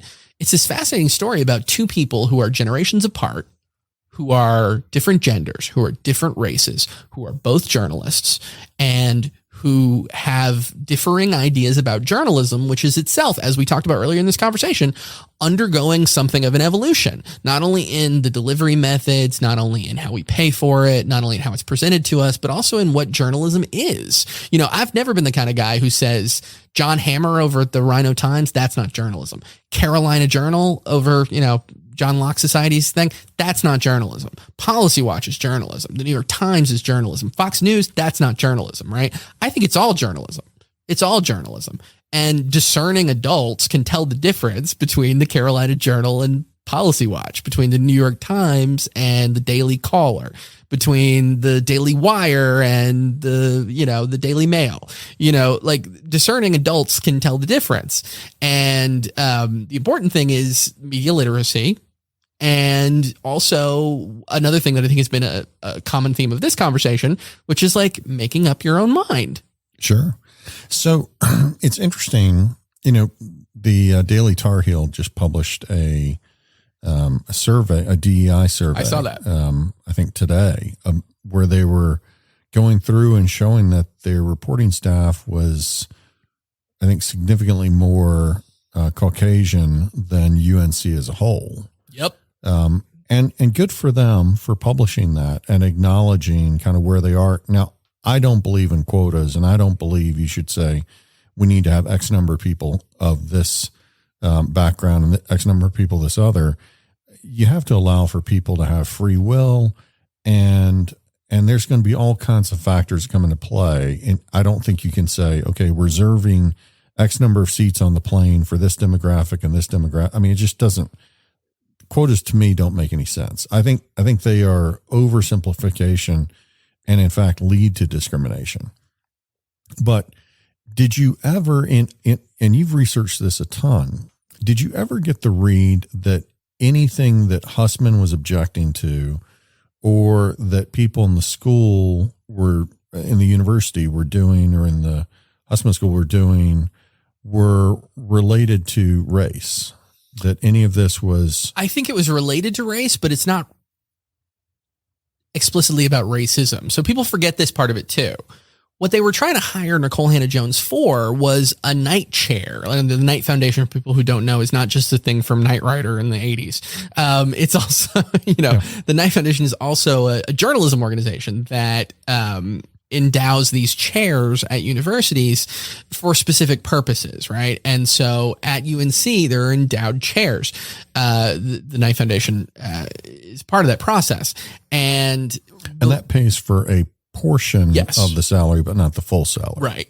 And so the Knight chair that they were trying to hire, for which they were trying to hire Nicole Hannah-Jones, was a Knight chair in race and journalism, right? Now, her journalism, partially because she's a Black woman and she has the experiences and life experience that she has, and also because this is her area of interest. Yep. Backing up for a second. Yeah. Before that, there were two other Knight chairs before that through the journalism school. I think there might have been as many as 3, but there were certainly 2. Yes. But those weren't race and investigative journalism before. Right. Yeah. This was kind of coming off the heels of BLM movement, and there were some criticisms of the journalism school at that time for not being diverse enough as well. I think there have been criticisms of the journalism school for decades in that area. But you're right that Knight chairs. So one of the things that the Knight Foundation does is they look at schools and they look at programs and they say, what is it that you guys want to accomplish with this, with this chair? And for this particular instance, they wanted a Knight chair in race and journalism, right? And so so they pursued Nikole Hannah-Jones. She was courted. They brought her in to teach, classes as sort of a tryout, and they did all the things you do when you're trying to hire a tenured chair. And when they brought her in for classes, like a guest lecturer, come in, right? But she hadn't taught before in other. She'd done like guest lecturing. She'd never been a full-time teacher. No. Yeah. Like I've done guest lecturing. Right. Yeah. But that's the purpose of a Knight chair. Actually, the Knight chair and the Knight chairs in journalism are people who are not teachers. So for instance, you ever read Michael Pollan's great book, The Omnivore's Dilemma, or any of those? So Michael Pollan is a sort of a pop science writer who writes a lot about food. He wrote The Omnivore's Dilemma. He just did this great book about caffeine, which as a caffeine fiend myself, I really appreciated. He's a Knight chair, right? But he's not primarily a teacher or trained to be a teacher. They're trying to bring people from the profession into classrooms for the purposes of teaching, so that the students are getting the experience of learning from someone whose training is actually doing this thing at a very high level. So that was the idea with this Knight chair, and that wasn't the case with other Knight chairs. All the Knight chairs are not primarily teachers. They're people from the profession. So when they bring Nikole Hannah-Jones and you asked, is it related to race? I think it's related to race in that they were looking for somebody who could speak to reporting on racial issues. It's not related to race in that they were like, we need to find a black person, right? We need to find a black woman. We need to find a prominent black woman. And also, I remember reading a memo from Susan King that did basically say that they needed to increase their diversity within the school, and they were going to use some waivers that allowed them to hire without having to kind of consider all candidates, but to select one or another. And there's actually like up to $100,000 a year that you can get to support hiring from more diverse backgrounds. Yeah. Well, I think that that's the case at a lot of schools, not just, schools at UNC, like schools at the university, but also schools within different universities at the UNC system level. Let's pause here for a moment and say, here's why I think that that's actually important. I worked at the News and Record for 10 years, right? And over the course of that time, the staff was overwhelmingly white. It was overwhelmingly middle to upper middle class. It was overwhelmingly, professional class. It was overwhelmingly Christian. And the newspaper coverage really reflected that. The example that I always give that's sort of funny is I remember being in my mid-20s at the News and Record and going to news meetings. And I would say every other news meeting, there would be this longish discussion of, are we going to get a new grocery store? Are we going to get a Trader Joe's? Is it coming to Greensboro? Right. And as a guy who was like 25, 26 years old, I could give a shit if we get a Trader Joe's, right? I still couldn't care. And I'm almost clearly you haven't shopped for enough frozen food at Trader Joe's, right? Then you would care. I've been to Trader Joe's now and I think it's fine. But I'm almost 40 and I still don't care if we get a Trader Joe's, right? But also, I don't think that's the most important issue that the daily newspaper should be dealing with, right? And it was taking up an enormous amount of time and effort. They were writing multiple stories about the rumor that a Trader Joe's might come, right?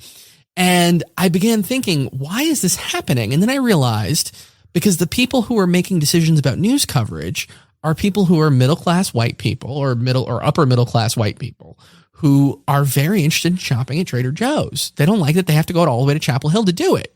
But what are the demographics of the reader? So when you were working at the News and Record, who were your readers?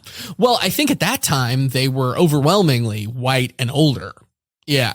And I think presumably they had more disposable income if they're signing up for a subscription, which is not, what possibly. we see sometimes when we see people I've had discussions with Goldie Wells and Sharon Hightower both about why retailers choose certain areas. And a lot of times it has nothing to do with demographics, because you can go to Atlanta, or nothing to do with race, because you can go to Atlanta and you see plenty of stores in various areas, or other majority cities with significant wealth. But what they do look at is disposable income. And so if they go into an area and someone's making, let's say, $25,000, and, that's barely enough then to pay for the base needs, they're not able to shop at a Trader Joe's maybe. And so, a lot of times these higher income, the Starbucks of the world and other places, are going where they've got people with higher income because they can afford their services. Right. For more of these luxury items that, I have to have coffee every day. Whether or not I have to have Starbucks coffee, I don't have to have it. I would drink, if I were stuck with no other choice, I would drink whatever sort of coffee. I wouldn't care what it tastes like, just for my caffeine fix. But my thought back then was, and it still is today, maybe that discussion about, are we going to get a Trader Joe's? Maybe those multiple stories about, are we going to get a Trader Joe's? Maybe that's a better story for the Business Journal. Like, is that really what we need to be devoting resources to when we only have so many resources? Couldn't we be doing, as we talked about earlier, investigative pieces into government, or corruption in, the following thing, or environmental reporting, or court reporting, or any number of things? We really need to write another story about Trader Joe's. And I think it just reflected the concerns of the people who are making the decisions. And I saw that again and again and again. In not only the News and Record. I don't want to pick on the News and Record too much. I worked at the Cape Cod Times. I worked at the Bristol Press. I've written for other papers, I found it again and again and again. Your coverage will look like the people who are in your newsroom, not only at the top, but also in the middle and at the bottom. So if you don't happen to have any black reporters, you're missing an important voice in your community, particularly if you have a significant number of black people who are just going to see things you're not going to see. You know what I mean? Like, they're just going to see the world in a different way. And I think that's important. And it's also true of having, gay people, having Republicans, having Democrats, having, I think that's a great point, Joe. I think the viewpoint diversity out there is critical. And that may be socioeconomic, that may be racial, that may be gender, where you're providing different views. And you almost need like advisory board of sorts to look at some of these papers. And when newspapers were healthier, they had ombudsmen. Yeah. And that's becoming, increasingly rare, but they used to have these positions, for people who don't know, called ombudsman. And it would be a position that essentially is the advocate for the community with the newspaper. If the community has some sort of problem with the newspaper, they go to the ombudsman and say, I got this problem. And then the ombudsman can go to them, or they can write something and say, here's how we're dealing with this issue with the newspaper. As newspapers have shrunk, of course, that's one of many things that's sort of gone away.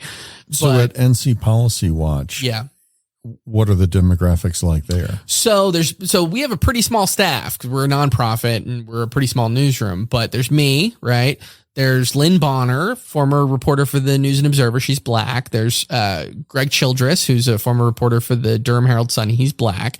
There's Lisa Sorg, who is white. So it's like two black people, two white people. Rob Schofield is white. We occasionally have like contributors from the community who write columns and things like that, but they're not on staff. And what are the different beats? So what is the NC Policy Watch cover? So I don't have a beat. I'm sort of I'm an investigative reporter. Is more senior investigative reporter is my technical title, and so I could conceivably write about anything. But in practical terms, I write about a couple of coverage areas in which I'm most interested, and the UNC system became one of those for a couple of reasons. One is that I think people in North Carolina do not realize the reach and the scope and the size of the UNC system. It is all over the state, from the mountains to the coast. It affects an enormous number of people's lives, be they students or faculty or staff or people who benefit from having those things in their community. So that became sort of an interest area of mine. So, but I don't have a beat. I'm an investigative reporter. I could conceivably write about anything. Lynn Bonner is the same way. She's an investigative reporter, sort of without portfolio. She can write about just about anything. She has interest areas. Health is an interest area of hers, particularly. She won awards at the News and Observer for her coverage of Black maternal health. Greg Childress covers K through 12 reporting. Lisa Sorg is an environmental reporter. Up until a little while ago, we had a reporter who covered just courts. Melissa Boughton, who won awards doing that and was incredible, but unfortunately got out of the journalism business. And we're hiring right now. So we're hopeful to bring in another person to cover that area. So courts, K through 12, environment, and then investigative stuff. Not that we're not all doing investigative stuff, but those are sort of beat areas that we cover. Sure. Yeah. So, when you're writing about these different things, you're looking for, how much are you celebrating, let's say, success? So, yeah. I mean, because I know you write about the Boy Scouts, leading a fundraiser that, solves something, it's not the dirty laundry that a lot of people want to read. How much is there, dirty laundry versus positive stories out there just in the media overall? In all journalism. The Don Henley dirty laundry song. Yes. In all journalism, there is a bias toward conflict. There is a bias toward, as you say, dirty laundry. There's a bias toward bleeds, it leads. Yes, exactly. I was a cops and courts reporter for years. I can tell you we gave a lot more column inches to somebody got shot than somebody got saved. That is, that has always been the case. And it is a problem, I think, in journalism in general. I will say that, I have been recently concentrating on metrics. I've been looking at what our audience reads, what our audience shares online.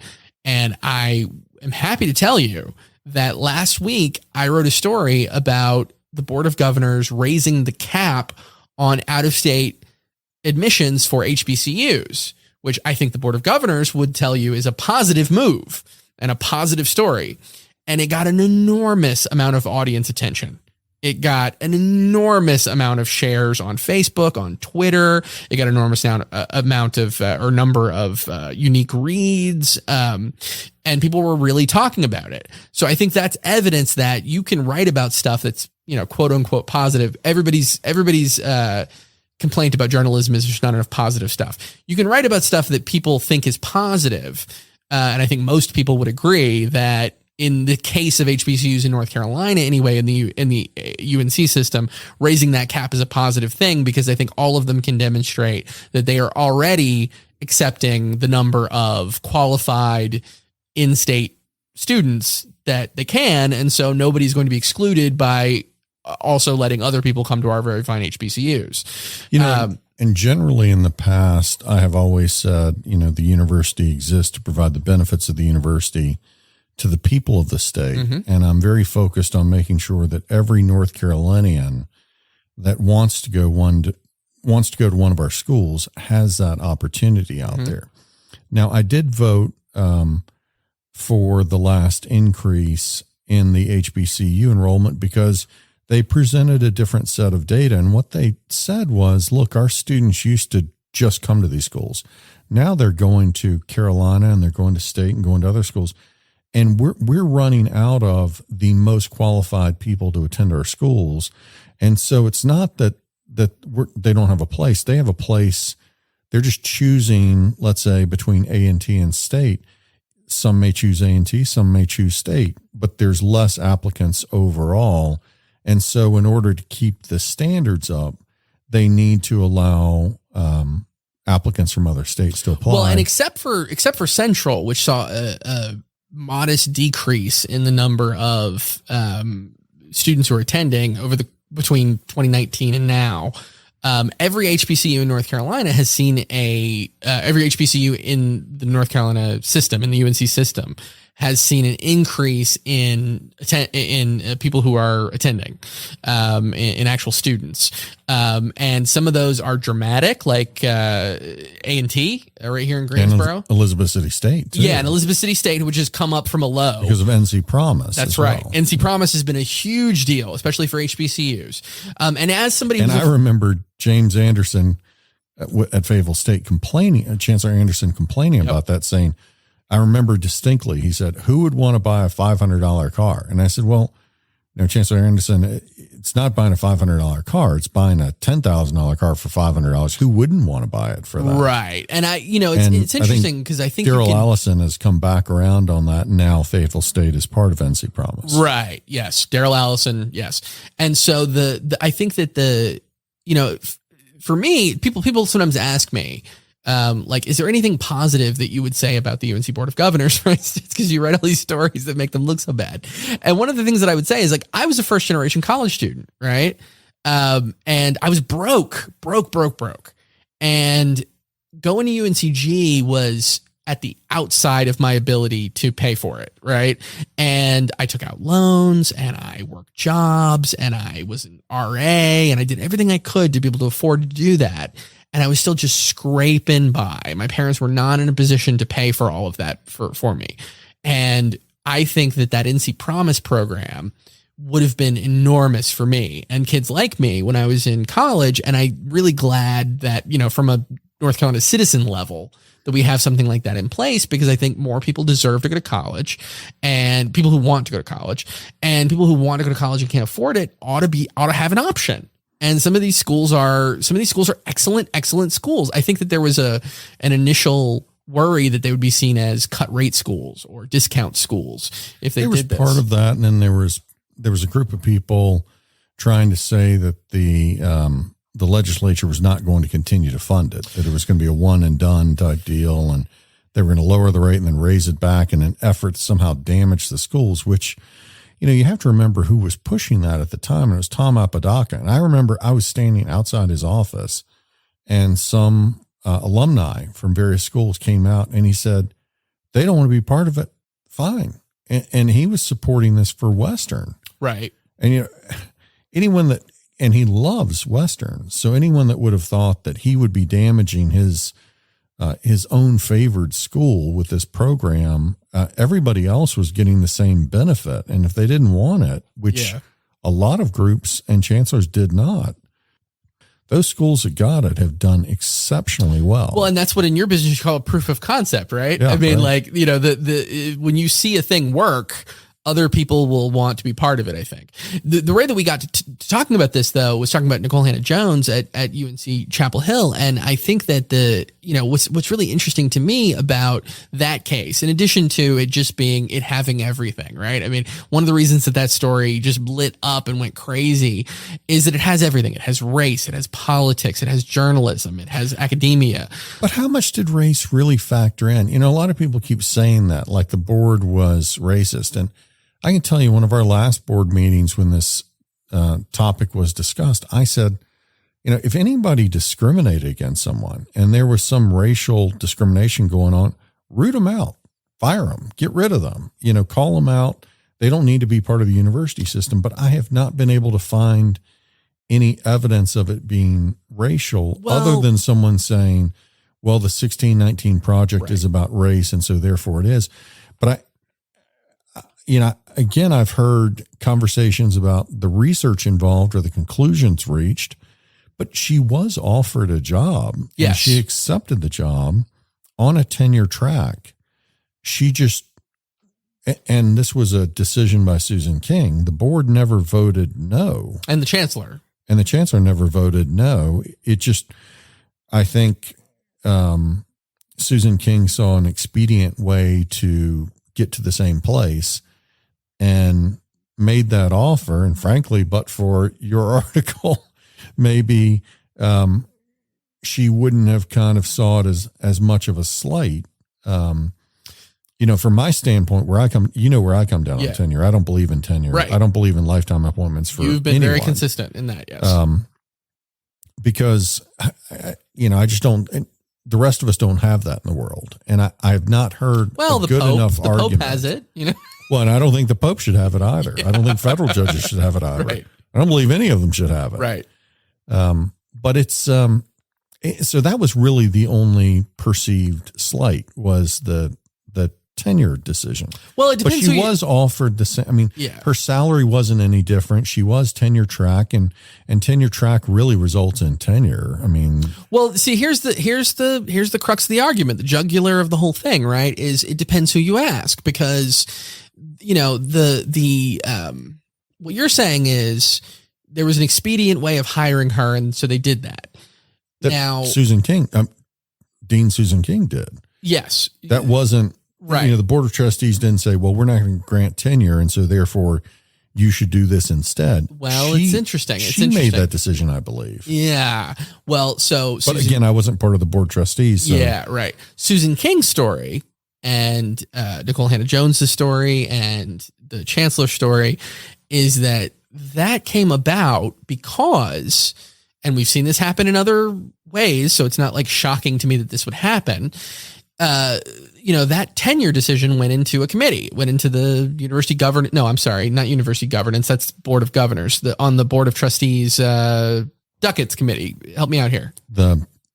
Typically it's like personnel and tenure. Yeah. It goes into this committee and it doesn't come out. And now some of this is who are you going to believe? Because there's not any way to empirically prove it, that there were some back channel communications between Bob Bluen, the then provost of UNC, the chancellor of UNC, Kevin Guskowitz, and Susan King and Nicole Hannah-Jones, wherein it was communicated to them, you need to find a different way to do this. We don't want to have a vote on this because not everybody's going to agree, and it's going to get ugly and it's going to get political. And in the end, we don't necessarily think you're going to win it. So if you want to hire her, you got to figure out a way to do it without this automatic tenure thing. Now, could that be because people felt like you do, that tenure is not an automatic thing, or it should even be a thing? Could it be because people think a politically controversial person like Nicole Hannah-Jones, and she is undeniably politically controversial, as is her work, is not something that we want associated with the school, or we want to put a person in a tenure position where then they can basically, carry out this work and we have no ability to sever our relationship with them, or it's harder to do so. But I think isn't it probably like 1 in 100 people that are hired that don't have tenure already, that are granted tenure on day one? I mean, the difference being most of the tenure stuff that I've seen come up is someone's already working for the university in their tenure track, and then they're conferred tenure. Yeah. Or they're brought in and they have tenure somewhere else, and so therefore they're granted tenure here. But yeah, I don't remember seeing a lot of, and I would think that it probably occurs most, I would guess, in the journalism school and the business school, or someplace where you're hiring more from the professional side. Yes, the factor, bringing them in. The biggest factor here was that Knight Foundation thing, which I think a lot of people like. So this is another thing that I'm proud of in a way that I don't think is egotistical. If you read only my coverage of this, you would have gotten all of the correct facts about what happened.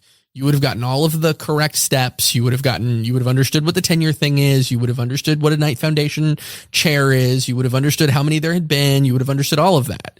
But when the national media got involved, when the New York Times and the Washington Post and Time Magazine and CNN and all these people began reporting it, a lot of those little details nuances got went lost. Away. Yeah. And so it became the Board of Governors rejected tenure. That didn't happen. There wasn't a vote. It became that it was a tenure track position. It wasn't a tenure track position. It was a tenured position. People didn't understand how rare it is in academia for there to be these positions that come with tenure. Now, it's not necessarily like you say. If there's a position that's set up to come from the professions, or a special situation, a named chair, an endowed thing, then very often, or in this case, always, it will come with tenure. And that means that the Board of Trustees at that time needs to approve it. And that's always the case, right? But the difference is, and I think this is an interesting look at how the boards of trustees and the Board of Governors has changed under Republican leadership over the course of the last decade plus, which is that Republicans came in, and when they took over state government and they had enough of a majority that they could begin appointing all of the members of the board of governors, and then they took away the power of the governor to appoint members of the boards of trustees, conveniently right when they elected a Democrat. That wasn't something they were interested in doing when McCrory was governor, only after he lost. Once they, which by the way, like, good politics, you know what I mean? Like, as somebody who's standing outside of that and watching it, that's a very shrewd move. But anyway, when they do that, they begin to question a lot of things about how academia has worked in general. Somebody like you, who doesn't believe that tenure should be a thing, right? That's a minority position, as you know, because you are, on the losing end of that vote frequently. Well, even on my board. Yeah, even on your board. That's exactly right. Which is, by the way, chaired by a Democrat, and the secretary is a Democrat, and you've got Gene Davis, who was a big Democrat. Teresa, a big Democrat. It's a lot more diverse than the Board of Governors, for sure. Yeah. But that is an opinion. These questions about, like, well, it's always worked this way in academia, but should it? Right? A lot of those questions begin to be asked by Republicans and conservative Republicans who look at academia and see a lot of things that they don't like, right? That was less the case when Democrats were in charge. So all of a sudden, it's like, well, but that always has tenure. It becomes not so fast. We've still got to approve it. And if we don't agree with it, then it doesn't automatically go through. We're not a rubber stamp, right? And so you can feel one of two ways about that. You can feel like, well, this is the new boss and he's got some questions and you got to answer them. Or you can feel these people are inserting themselves into things that are not their business, right? Yeah. And I mean, when people ask me, so what changed when Republicans got involved? And I wouldn't even say Republicans because, I served on the Board of Governors for 8 years and I argued with Republicans on a lot of issues. So it's not an R versus D discussion. I mean, hell, on Board of Governors, we were talking about chancellor raises one time. We were nearly at a split vote. So you had half and half on the same issue. I think what our class of appointees were more independent thinkers. And we actually read the materials. It's real easy with these things. And it's the biggest problem I believe there is with government and nonprofit boards and,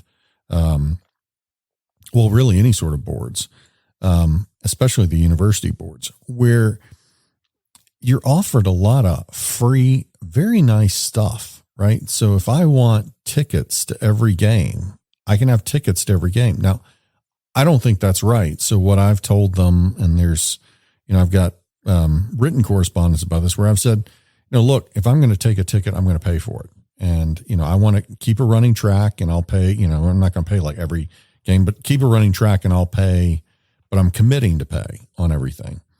And I also feel like sometimes I don't take some of those benefits because I'm concerned that it's the appearance of a conflict as well. And, if we're voting on the athletic director's salary or we're voting on a coach's salary, and at the same time we're attending a game, cheering on, wanting somebody to win, or we're getting tickets to a game or getting preferred parking or VIP treatment, then it's a little tough. Or if you're attending a musical performance or a cocktail party or anything else, the Board of Trustees and Board of Governors historically have been wined and dined to a significant degree. And then you've got a lot of people like Roger Perry who have built entire careers around doing transactions in Chapel Hill where the university is a tenant or they've developed something beside it. And so you've got this whole, and most recently with Harry Smith. Yes, indeed. With his transaction with A&T where he made $8.5 million. Go read that WRAL years. Story. So, there's a lot of these people on there in the past that have received a benefit in terms of tickets or treatment or ability to reach out to a chancellor about maybe someone applying to a school or something like that, that is a perceived benefit. There's also the prestige of it. Mm-hmm. And then there's the potentially financial gain if you are negotiating for your company to do business with the university. And there's been a cleaning of house on that, generally speaking, where less people are being appointed with that sort of a benefit, or that would take that sort of a benefit. And I think that's been the big change.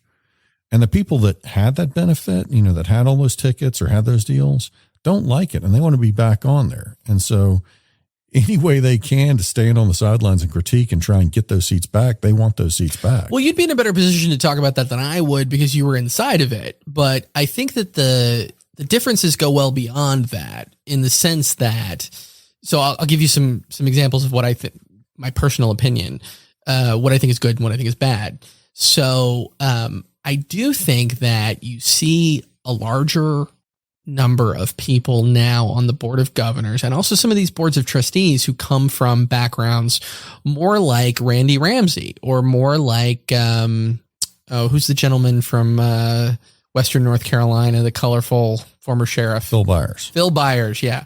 Boy, he is hilarious. Yes, indeed. So you see more people like that on the board than you would have previously. And that's maybe a good thing, because they're.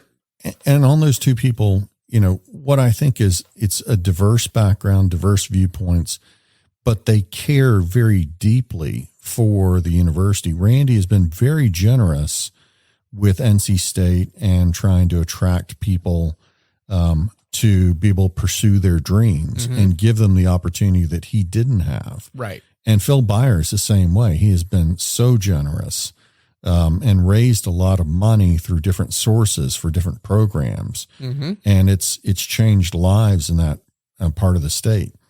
And I think, those two are characteristic of big-hearted, nice people, that care about the university. And you don't have to be the snobbish wine and cheese crowd that frankly may be more selfish and not care about the university, more caring about what they get out of it than what they're giving back. And so I think it's been refreshing to see people like Phil Byers or Randy Ramsey or me on the board that, when Phil Berger Senator Berger reached out to me about serving, I didn't know nearly what I know now about the UNC system. And, but I think he felt like some fresh perspective where he was appointing people more for their new way of looking at things and bringing, I think you just need to bring a fresh perspective periodically, especially to a big institution that sometimes is self-dealing and self-serving, and bringing outsiders in that can break through that. And not that everybody that comes in will be perfect, but it's a change of the regime. That's a big positive for sure, at least in my opinion, because, Randy Ramsey and I are from similar backgrounds. We're from similar geographic areas. I remember talking about Republicans being at each other's throats. I remember when Randy Ramsey became the head of the BOG, I had several, not one, but I think 3 BOG members who were Republicans call me up or email me and say, Randy doesn't even have a 4-year degree. Randy went to they shopped that story all over the state. Yeah. Led by, I'm going to presume, in my opinion, it would be Harry Smith. So the number of people contacted me and said, don't you want to write this story about how he doesn't even have a 4-year degree? He went to a community college. And I don't remember if he went to Carteret Community College or went to Craven Community College, but it's down in that area. And they were like, don't you think that's a big story? And I had to tell them, that's where I'm from. But for, a few small things, that's where I would have gone to college. Why do you think I think that's shameful? Why do you think that I think that that is, beneath someone who should be on the board of governors, who should be the head of the board of governors? I think that it's admirable that somebody who comes from a modest background, went to a community college, has risen to the level where they're now making decisions at the UNC system level and are looked to by the other board of governors members as a leader. Why would that be a bad thing? And people were like, what are you talking about? And I think because of the way I speak, because of I don't have a strong accent, because of I don't know, the way I dress or something because I work for a newspaper. People just assume you're liberal, so you're a snob. They think I'm liberal. They think I'm a Yankee. They think that I went to Duke or UNC or Johns Hopkins or something, and they just don't understand that I'm Eastern North Carolina trailer trash. Like I come from a very modest background, and the people in my family were commercial fishermen. My grandfather, who I told you about, and my uncle, they died at sea as commercial fishermen, like not that long ago. So the idea that I would in some way have affinity with them and look down on Randy Ramsey is just silly.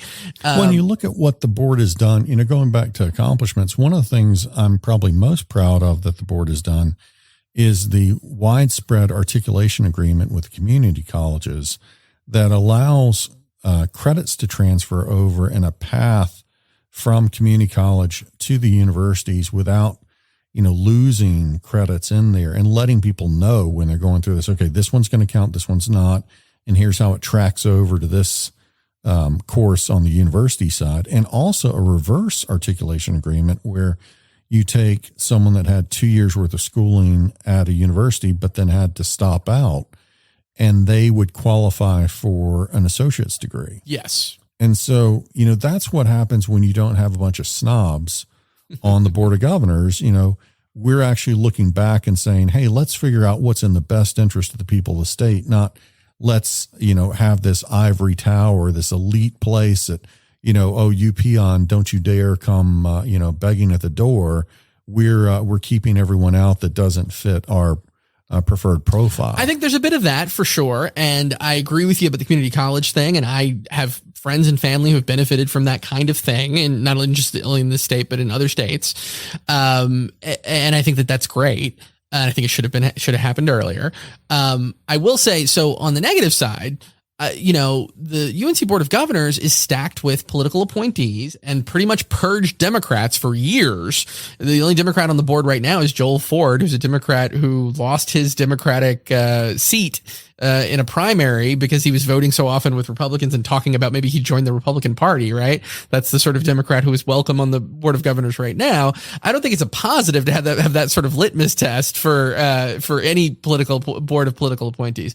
But on the Board of Trustees, you've got 5 Democrats. On the UNC Chapel Hill Board of Trustees. Yes, on the UNC Chapel Hill Board of Trustees. Right. And I think that the boards of trustees in general are going to be a little more diverse for a variety of reasons, not the least of which is because it's hard to find a group of fellow travelers in every geographic area, particularly at HBCUs.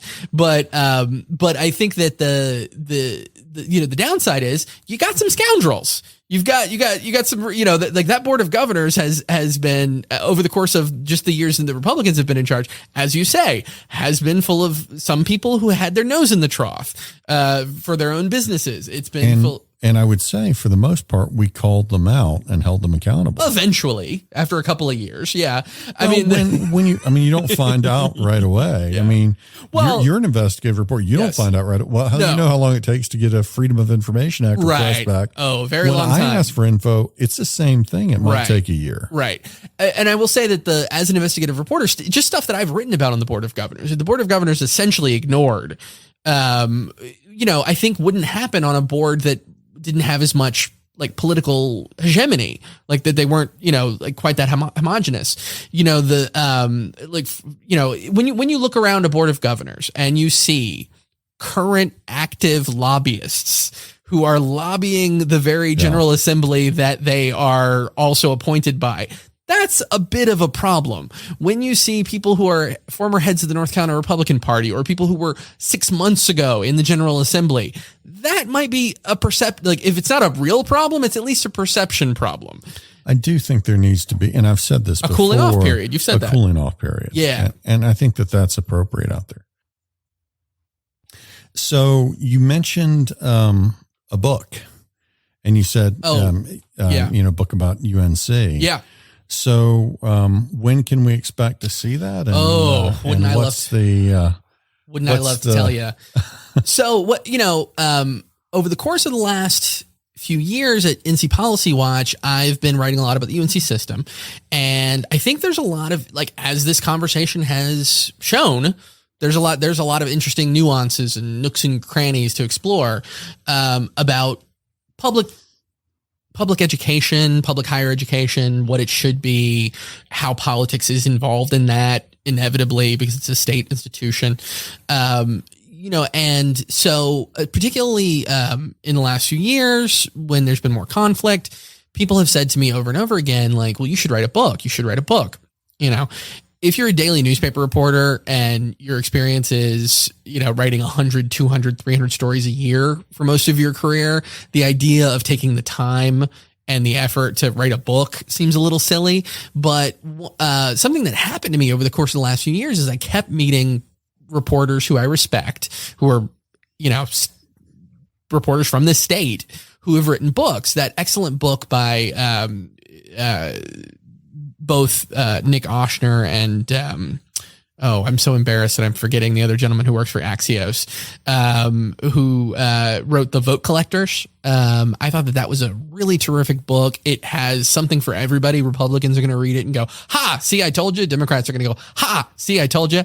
It really killer book. There's a guy who was a student at UNC Chapel Hill and then worked at the Tar Heel and then worked at the Chronicle of Higher Education. He wrote a book called Discredited about that athletic scandal that he started covering when he was a student at the Tar Heel, right? And he continued at the Chronicle of Higher Education, and because that scandal went on for like 7 years, and so I interviewed him and talked to him a little bit, and with each of them I said, how did you do this? Like, how did you write a book, given what you have to do every day, given how news is always changing or whatever? And they said, well, it's both harder and easier than you might imagine, because you already have a terrific amount of knowledge about things that other people don't have from your having reported it so deeply. If you're a beat reporter or you're an investigative reporter, and it's harder also than you think it's going to be, because once you start looking at how much more additional reporting you're going to need to do, it's intimidating. So in terms of when one might read this book, my goal really is in the next year to have it finished. And, I've got some interest already from publishers. But there's there will be an amount of reporting where I'm just going to have to take some weeks off, and just devote myself to this. I'm sure that won't make too many people happy. Well, we'll see. I think certain people will be very happy. But it's interesting because it's like once when you're in journalism for a little while, your metabolism changes. Especially if you're in daily newspaper journalism, every day you're not publishing a story feels like you're doing something wrong. If you take a week, if you take 2 weeks, if you take a month on a story, you begin to feel like, what am I even doing here? Well, and probably like a FOMO, something comes up and you're like, ooh, yeah, I want to write about that. Exactly. And you have to sort of train yourself, as I've had to do after I got out of daily newspaper reporting, to say, okay, what if I write fewer stories, but they're deeper? What if I write fewer stories, but they're the things I really want to write about, not just whatever's happening today, and so that's hard. And also trying to write a book that I think is fair and is, I want it to include the stuff we've been talking about, like, how I think that there are some really bad things about the system that we have for politically appointing people to run this system. But it has also resulted in things that we've been talking about, which is because there was a political shift. There was also a shift in ideology in terms of, maybe who would be on the board and who would be leadership of the board and things like that. That doesn't mean there haven't been scandals. There have been. But I think that the system also the system and its leaders deserve credit for still being an outstanding public university system. I mean, when you look at the metrics, I think we've got very enviable success over the last 10 years. Again, I wouldn't sit there and say it's a group effort, starting with the faculty and staff and the administration and the students, of course, and the graduate students, but then also the governing boards who have been willing to question things, because in order to adapt, and I wish that the one thing I look back on that I wish I'd been more forceful about was online education and hybrid education, which I pushed for when I came in 2013. And I feel like had we embraced that earlier, if we'd had a Project Kitty Hawk a few years ago and then COVID hit, boy, we would have been in great shape. Absolutely. I remember those discussions about like when COVID hit, well, our whole model is based on people living on campus and living in dorms and all these things. Financially, things could fall apart if this gets, well, why should it be that way? The technology shouldn't make it so that it needs to be that way.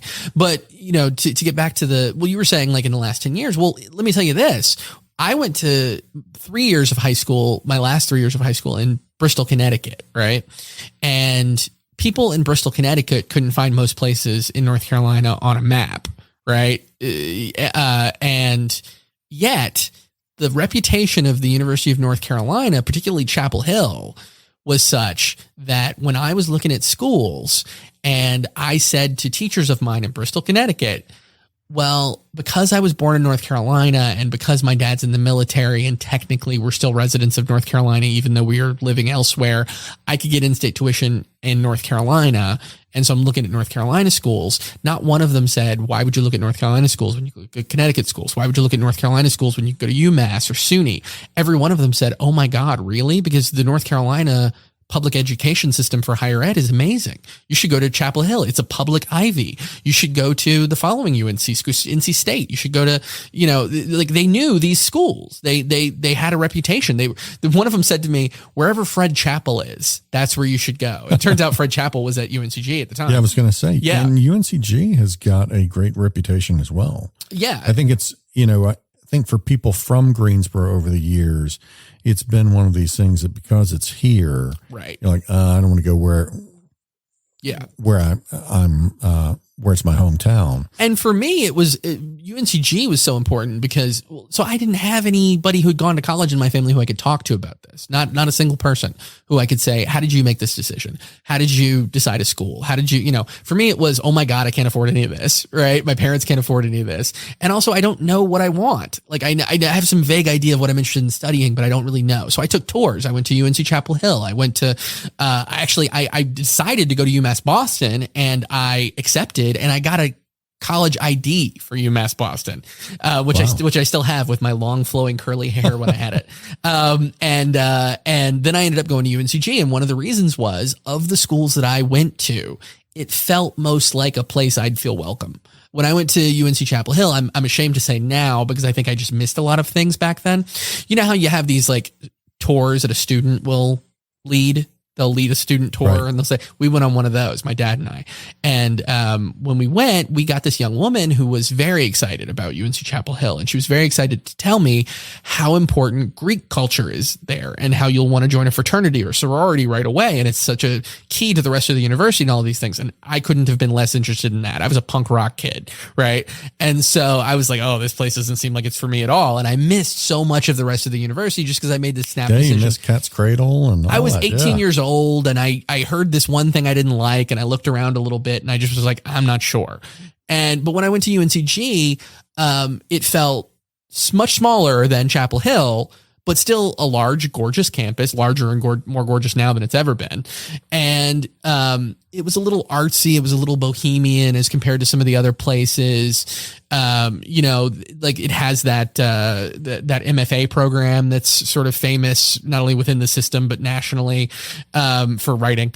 And I just thought, I could really see myself here, which I think is what you're looking for, whether you go to UNC Wilmington, or you go to ECU, or you go to App State, or you go to, or you're at Chapel Hill or NC State or A&T. Like you're looking for that place that is a mixture of the things that you want academically, but also the college experience you want to have. Yeah. And North Carolina is really blessed in that it has so many universities that meet the needs of so many different types of people, first generation people, people of different income levels, people of different racial backgrounds and economic backgrounds, and cultural backgrounds. And I think that that's like, it's something that people who live in North Carolina and people don't necessarily recognize, like it's just here. So we just think we got great basketball teams, right? So, but we don't think about like the real diversity of the system and what a strength that is for people who want to go to college from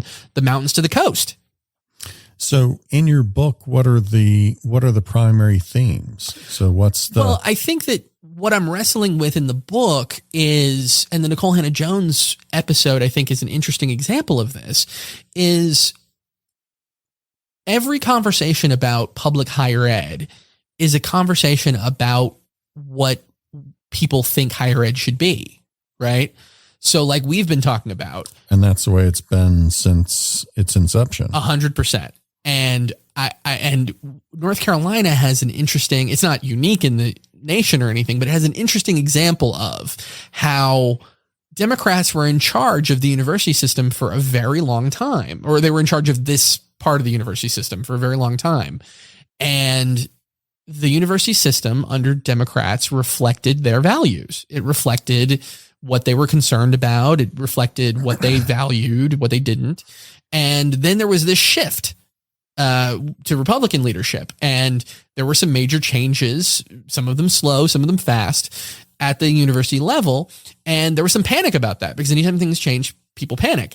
And I think some of that panic was warranted. And I think some of the moves that were made were like bald-facedly political and kind of crazy. And some of them were a long time coming and should have happened earlier, like we talked about with NC Promise and, more concentration on the community college system and all of that. So I think what the book is hopefully going to get at is, here we have this interesting laboratory of what happens in a university system when things go from this set of values to this set of values. And some things are universal. Across political ideologies, you have corruption. Across political ideologies, you have mistakes. Across political ideologies, you have things that make the university system great. Like I said, 20 plus years ago when I was in high school, the university system was great. People in Connecticut knew that, right? Now, people on the board of governors now would say, and we've made it even greater in the last 10 years, and other people would say they've ruined it. They've ruined the university system in the last 10 years. And like most things, the reality is somewhere in the middle. And I would say, it's not just a change in values. It's a change of reading the materials and being engaged and weighing in. I think if you look back at historical board of governors and board of trustees votes, they were likely nearly all unanimous. And so there's just no diversity of thought on the board. And so, people keep portraying it like all the Republicans think the same way on the board of governors or the board of trustees, and we don't. We have various opinions, but we're unafraid to talk about it because we've read the materials. We're there to engage. We're talking about it. We're bringing different experiences in, and we're not just saying, well, we're going to rubber stamp everything that comes before us. So one of the interesting things I think about conflict on the board of governors, at least over the course of the time that I've been there, is that you're correct that even when you have a group that is largely, if not entirely, Republicans, you can have conflict because the fact that somebody's a Republican doesn't necessarily mean they're on your same page. I mean, we're seeing that in the Republican Party right now at the national level, at the state level, right? Madison Cawthorn and Tim Moore are not on the same page on most things. Trump and Ben Shapiro, not on the same page on most things. Marty Kotis and I'm trying to think of who I would say you're not on the same page with let's say Harry Smith. When you were when he was on the board, maybe you weren't always on the same page with those people. So I think it's an oversimplification to talk about partisanship and maybe more interesting to talk about ideology. But at the same time, I think that the type of person that you tend to get on a board of governors, and this was probably true when Democrats were in charge. I don't know because I didn't have a lot of experience covering it back then. You get alpha males. You get, like people who are accomplished business leaders, people who are thought leaders or party leaders or big donors. Well, you don't get to be a big donor unless you had some success in your life, right? Where did that come from? So you get these big outsized personalities. And whether it's Marty Kotis, who's not afraid to be the only no vote on something and tell you why, or, stick a finger in the eye of the person who you think is doing the wrong thing and should be called out, or it's Harry Smith, who's a bull in a china shop, or it's, who's really interesting is Art Pope, because people think of, especially on the left, people think of Art Pope as this great boogeyman, who, is pulling strings and is whatever. And man, does Art Pope get blown off sometimes by fellow members of the Board of Governors. He'll say, I really think this is important and we should discuss it. And Jim Holmes or somebody else will be like, great. Yeah. Okay. Next thing. Like, well, I think it's, a lot of times that's because someone like Art has spent a lot of time studying an issue, and it's very hard when you've got 24 members and you're going over a bunch of different items to have a substantive discussion in 2 minutes or 5 minutes. And so there's this pressure always for, people wanting to kind of, okay, let's get this over with. And my feeling, and Arts has a similar approach, is, look, if we're going to spend time and we're going to read 300 pages worth of materials, then we need to talk about it, not just get it in here, slap a rubber stamp on it and go. A really interesting Art Pope thing recently for me was watching him say to the rest of the Board of Governors, okay, listen, why are we moving the UNC system offices to Raleigh? Like, did we as a board have a discussion about that? Or did we have a study? Have we looked at the pluses and minuses and the numbers? And are we like, what is the, we're going to ask people to uproot their lives. Some of them who work for the UNC system and move it to Raleigh. Why? To get it closer to the seat of government? Which of us thinks that's a good thing? Like, like he's having this conversation and he's basically having it with himself, because as Randy Ramsey was only too quick to tell him, this decision has been made. It's been made in Raleigh and they're not interested in our input. Like, we've been handed this decision. Now we need to figure out how we can make it happen.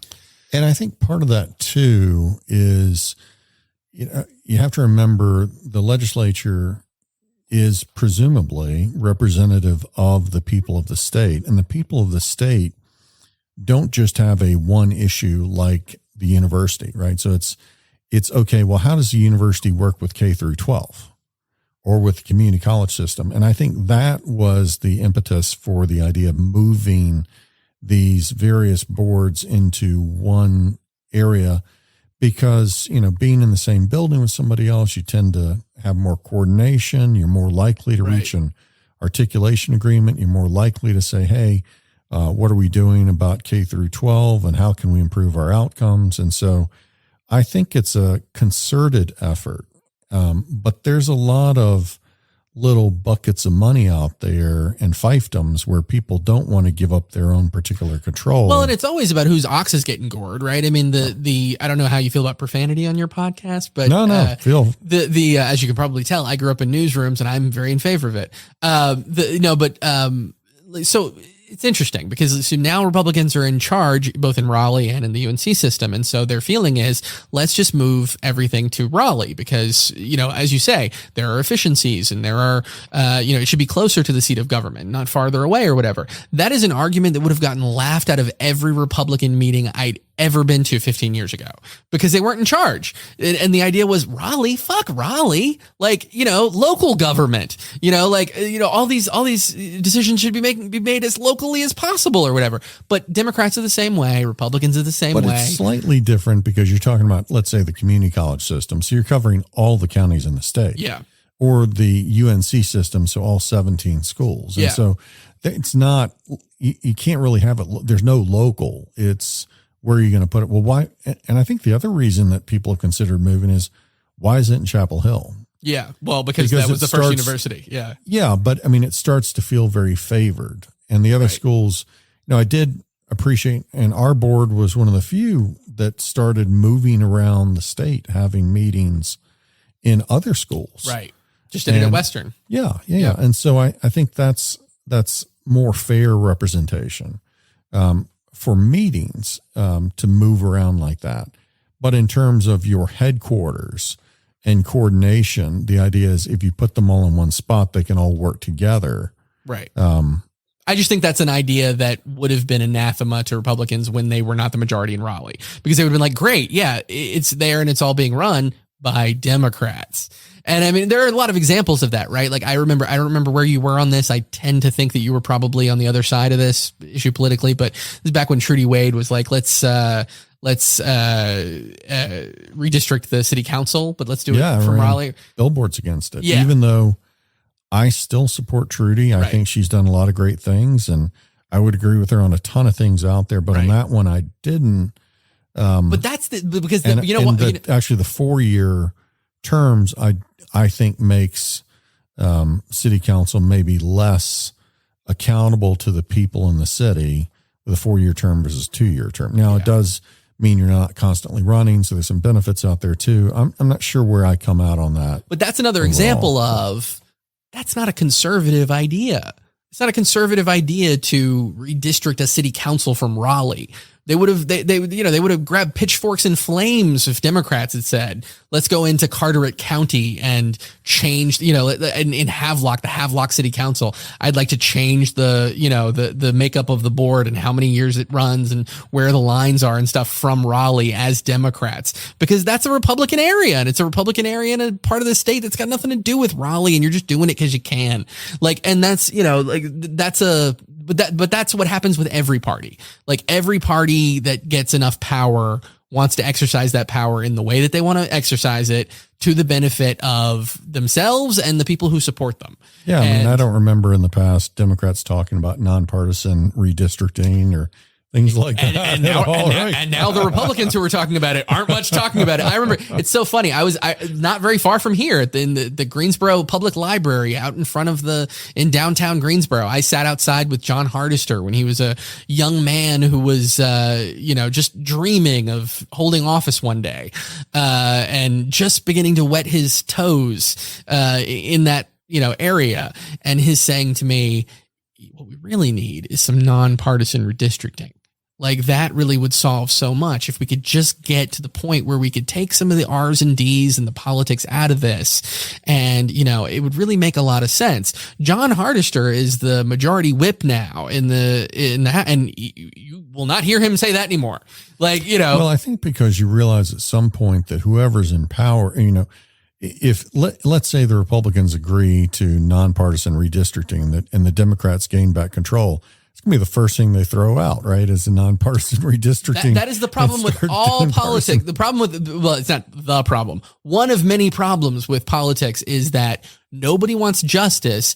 Everybody wants revenge.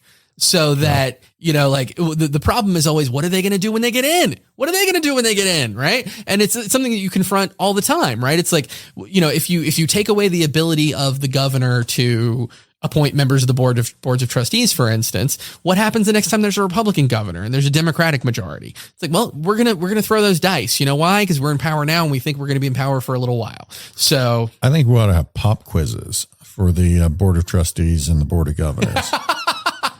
There we go. Make it merit based. The Hunger Games. Yeah, right. Let's just, really get in there and see what these people are made of. Yeah, it's wacky. So let me wrap up with one question for you, which is, what's your advice for someone that feels like they can't take that independent line, or they can't be a maverick yet because something's holding them back? What's your advice for how someone can become more of a maverick or an independent thinker in their life? Well, I think about when I was covering the Guilford County Board of Commissioners. I did that for a few years in Guilford County. And during that time, I got to do it in what I think was a fascinating period, because it went from being Democratic control to Republican control. And then it went back again. Right. And on that board, I really learned a lot about local government and government in general by dealing with a few very strong personalities. Billy Yao, as you might remember, was on the Guilford County Board of Commissioners, who had a Confederate flag tattoo and, once printed up some T-shirts of Calvin from Calvin and Hobbes pissing on the NAACP logo, right? Skip Alston, a powerful, controversial, very opinionated black Democrat from Guilford County, was sort of his opposite number, right? And then these new folks came in, some of whom were with that Tea Party movement that sort of swept in, and some of them lasted, some of them didn't. But it's interesting because I worked for the News and Record, because I'm a reporter, because people assume I'm a flaming liberal. They thought, well, you must love dealing with Skip Alston and you must hate dealing with Billy Yao. And it was very much the opposite.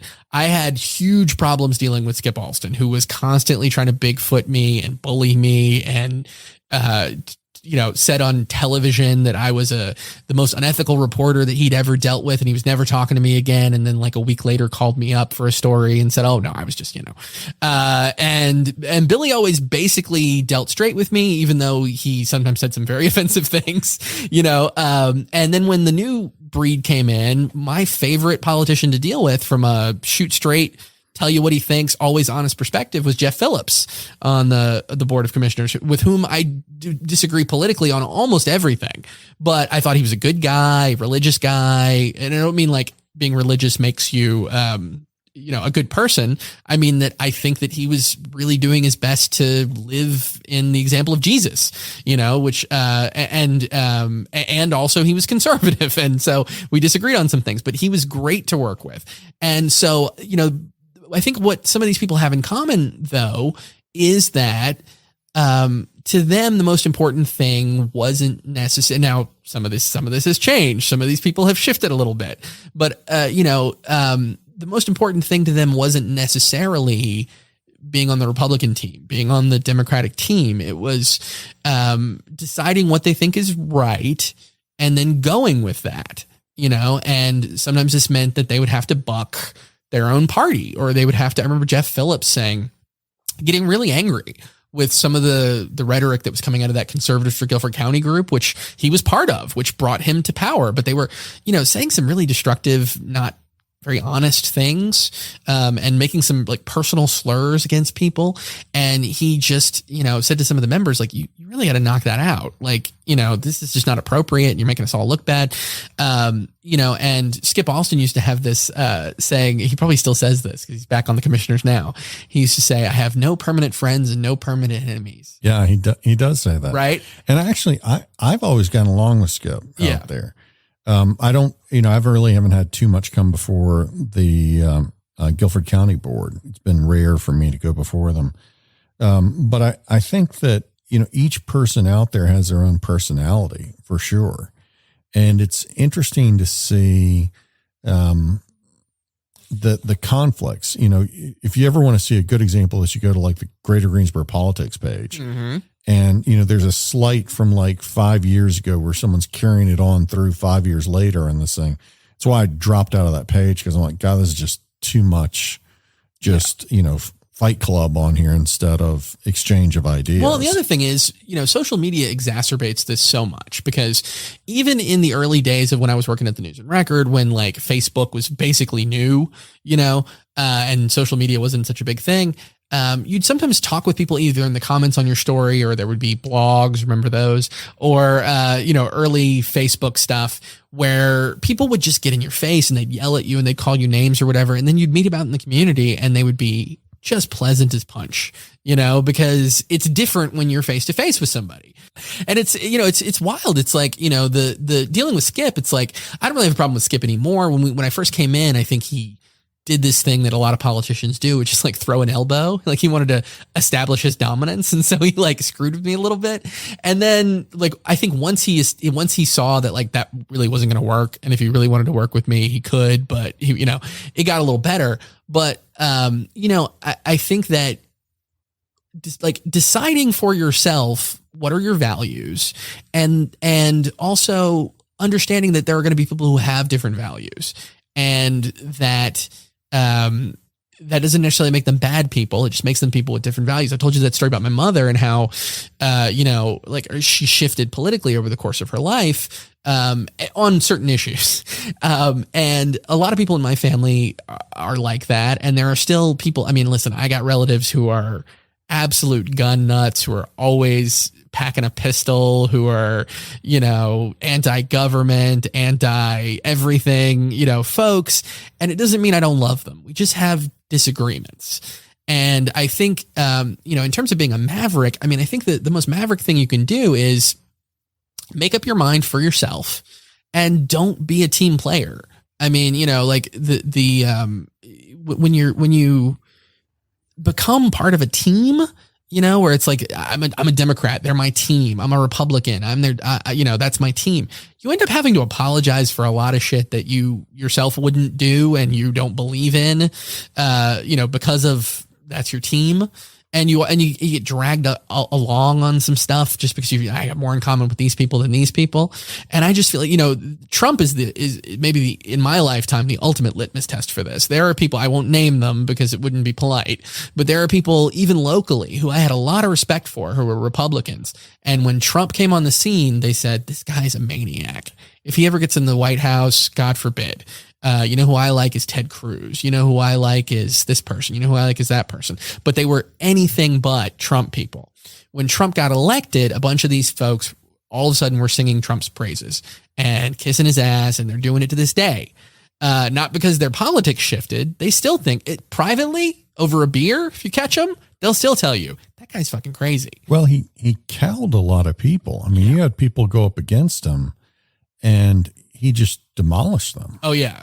And so, you like LBJ on steroids. Yeah. You see that happen enough and people are afraid. Absolutely. And especially politicians. I mean, that could destroy your career. Yeah. I mean, look around. There's a whole lot of them that have had their careers destroyed because of, consistent bad words from Donald Trump. Yeah.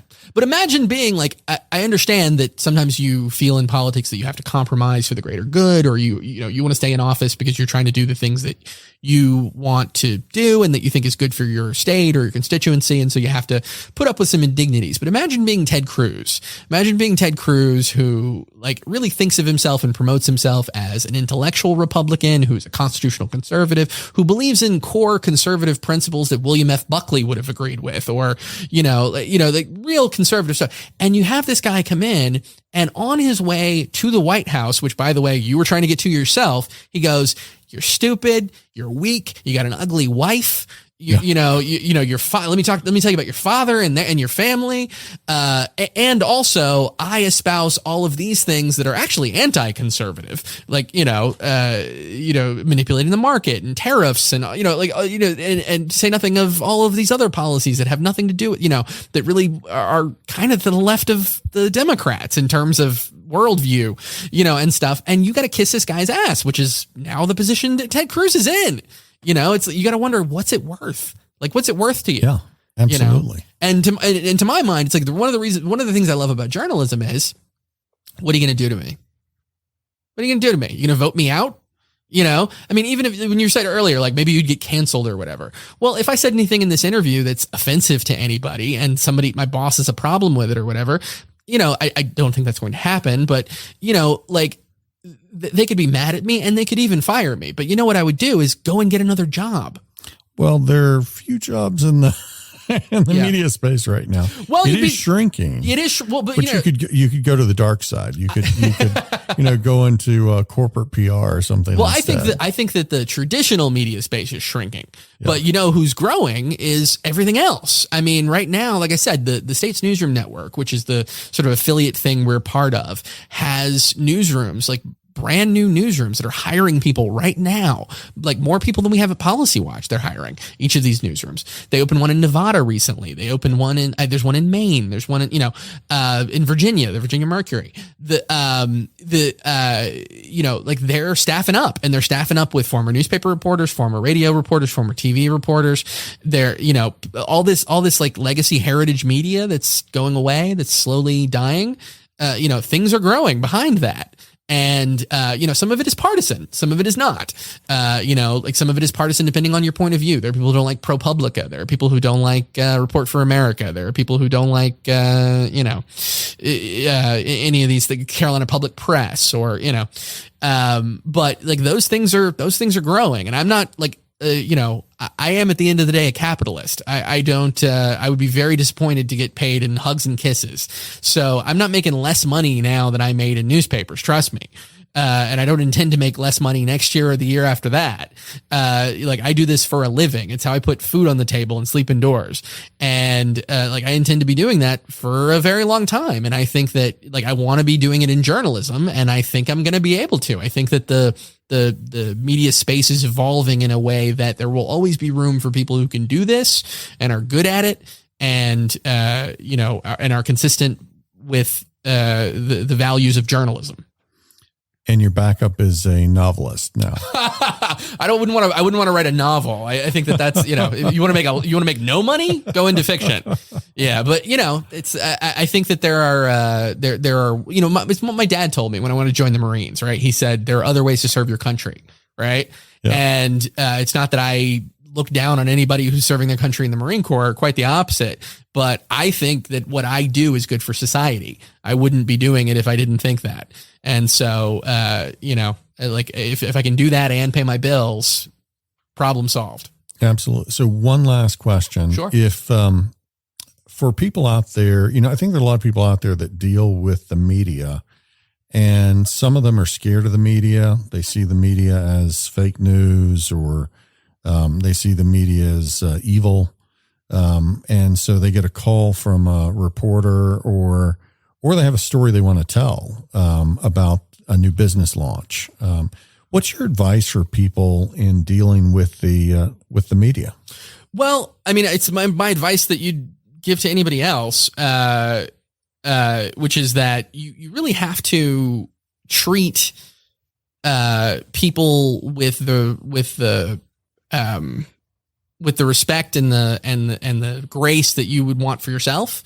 So, like I used to call people up from the News and Record, and they'd be like, "Oh, the News and Record. One time this reporter from the News and Record wrote this thing that I didn't like or whatever." And I would say, that happens. There are bad reporters everywhere. I have no doubt that we're on the receiving end of some of that.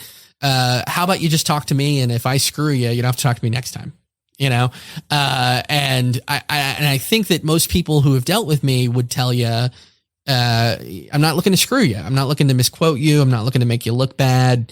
And I think that if you deal with reporters on that basis, and if they do misquote you, if they get facts wrong and they won't correct them, or they won't, make a clarification or something like that, then you'll know that that's a bad reporter and you don't need to deal with that person anymore. But so judge the reporter, not the outlet. Absolutely. Or the prior experience with other reporters, and look at each reporter for their personal journalistic integrity.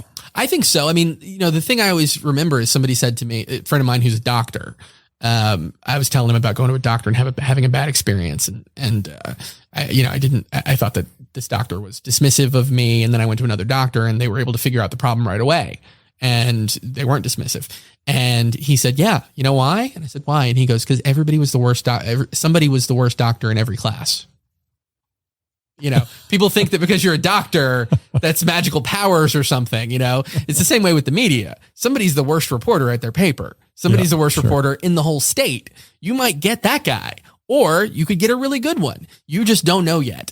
And what you got to remember is, people are people. And also, you never know who's who. I mean, at one point, Mark Banker, rest his soul, was working at the News and Record and was a local reporter. And in a couple of years after that, he was the State House reporter. And then a couple of years after that, he was a big deal at WRAL, right? And people who dealt with Mark when he was a local reporter would tell you the same thing that people told, what Phil Berger said about him at his funeral, which is Mark was a great reporter. He's what every reporter should be. I couldn't tell you right now what Mark's politics are, because that wasn't part of his job. And I think that that's great. He was that same guy when he was covering the Guilford County Board of Commissioners and taking guff from Skip Alston,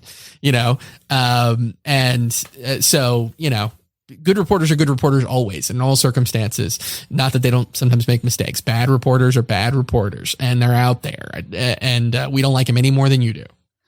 And if people want to read some of your articles or follow you on social media out there, what are the different ways for them to do so that? I'm on Twitter at Joe Killian PW for Policy Watch. And I'm pretty active there, and people can message me or DM me. My DMs are open. And if you want to read any of my stuff, it's all out there for free at ncpolicywatch.com, or Google me and read some of my old stuff and laugh at it. Yeah.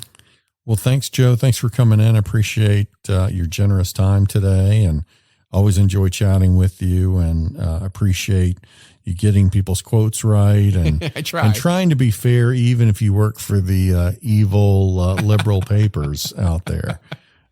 So again, appreciate your time, and thanks. Thanks, man. Appreciate it.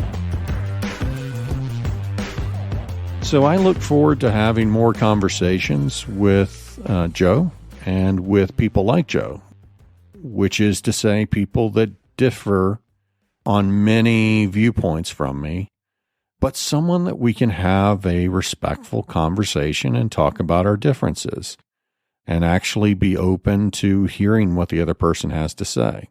I walked away from this conversation thinking about a few things. Thinking about the role of the media and journalism, the fourth estate, I thought Joe had a great point about what's the real impact of cancel culture. I talk about it, and I talk about cancel culture a bunch.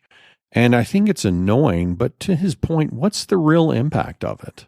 If you tick off one group, maybe you're pleasing another. So is there really an impact to cancel culture? Can you really be canceled? I'm going to have to give that one some more thought, but I thought he had some valid points there. In some ways, him talking about the lack of impact of cancel culture emboldens me and makes me feel a lot better that no, there aren't really repercussions. And I say that jokingly. There are repercussions to anything you say or do. But I think we've almost made it a little bit too boogeyman-ish that there's a scary, evil cancel culture out there that really lacks some of the teeth that we would attribute to it. I hope you enjoyed this podcast and you're now getting a flavor for what I'm trying to do with this podcast. If you're enjoying the show, please follow and make sure to give us feedback. You can do that on any of the review sites out there for podcast, or you can shoot me an email or at Marty@MavericksMarty, or you can call us, and that's 41 podcasts. So 4 podcasts. And send me a message. Let me know what you're thinking. Thanks for tuning in.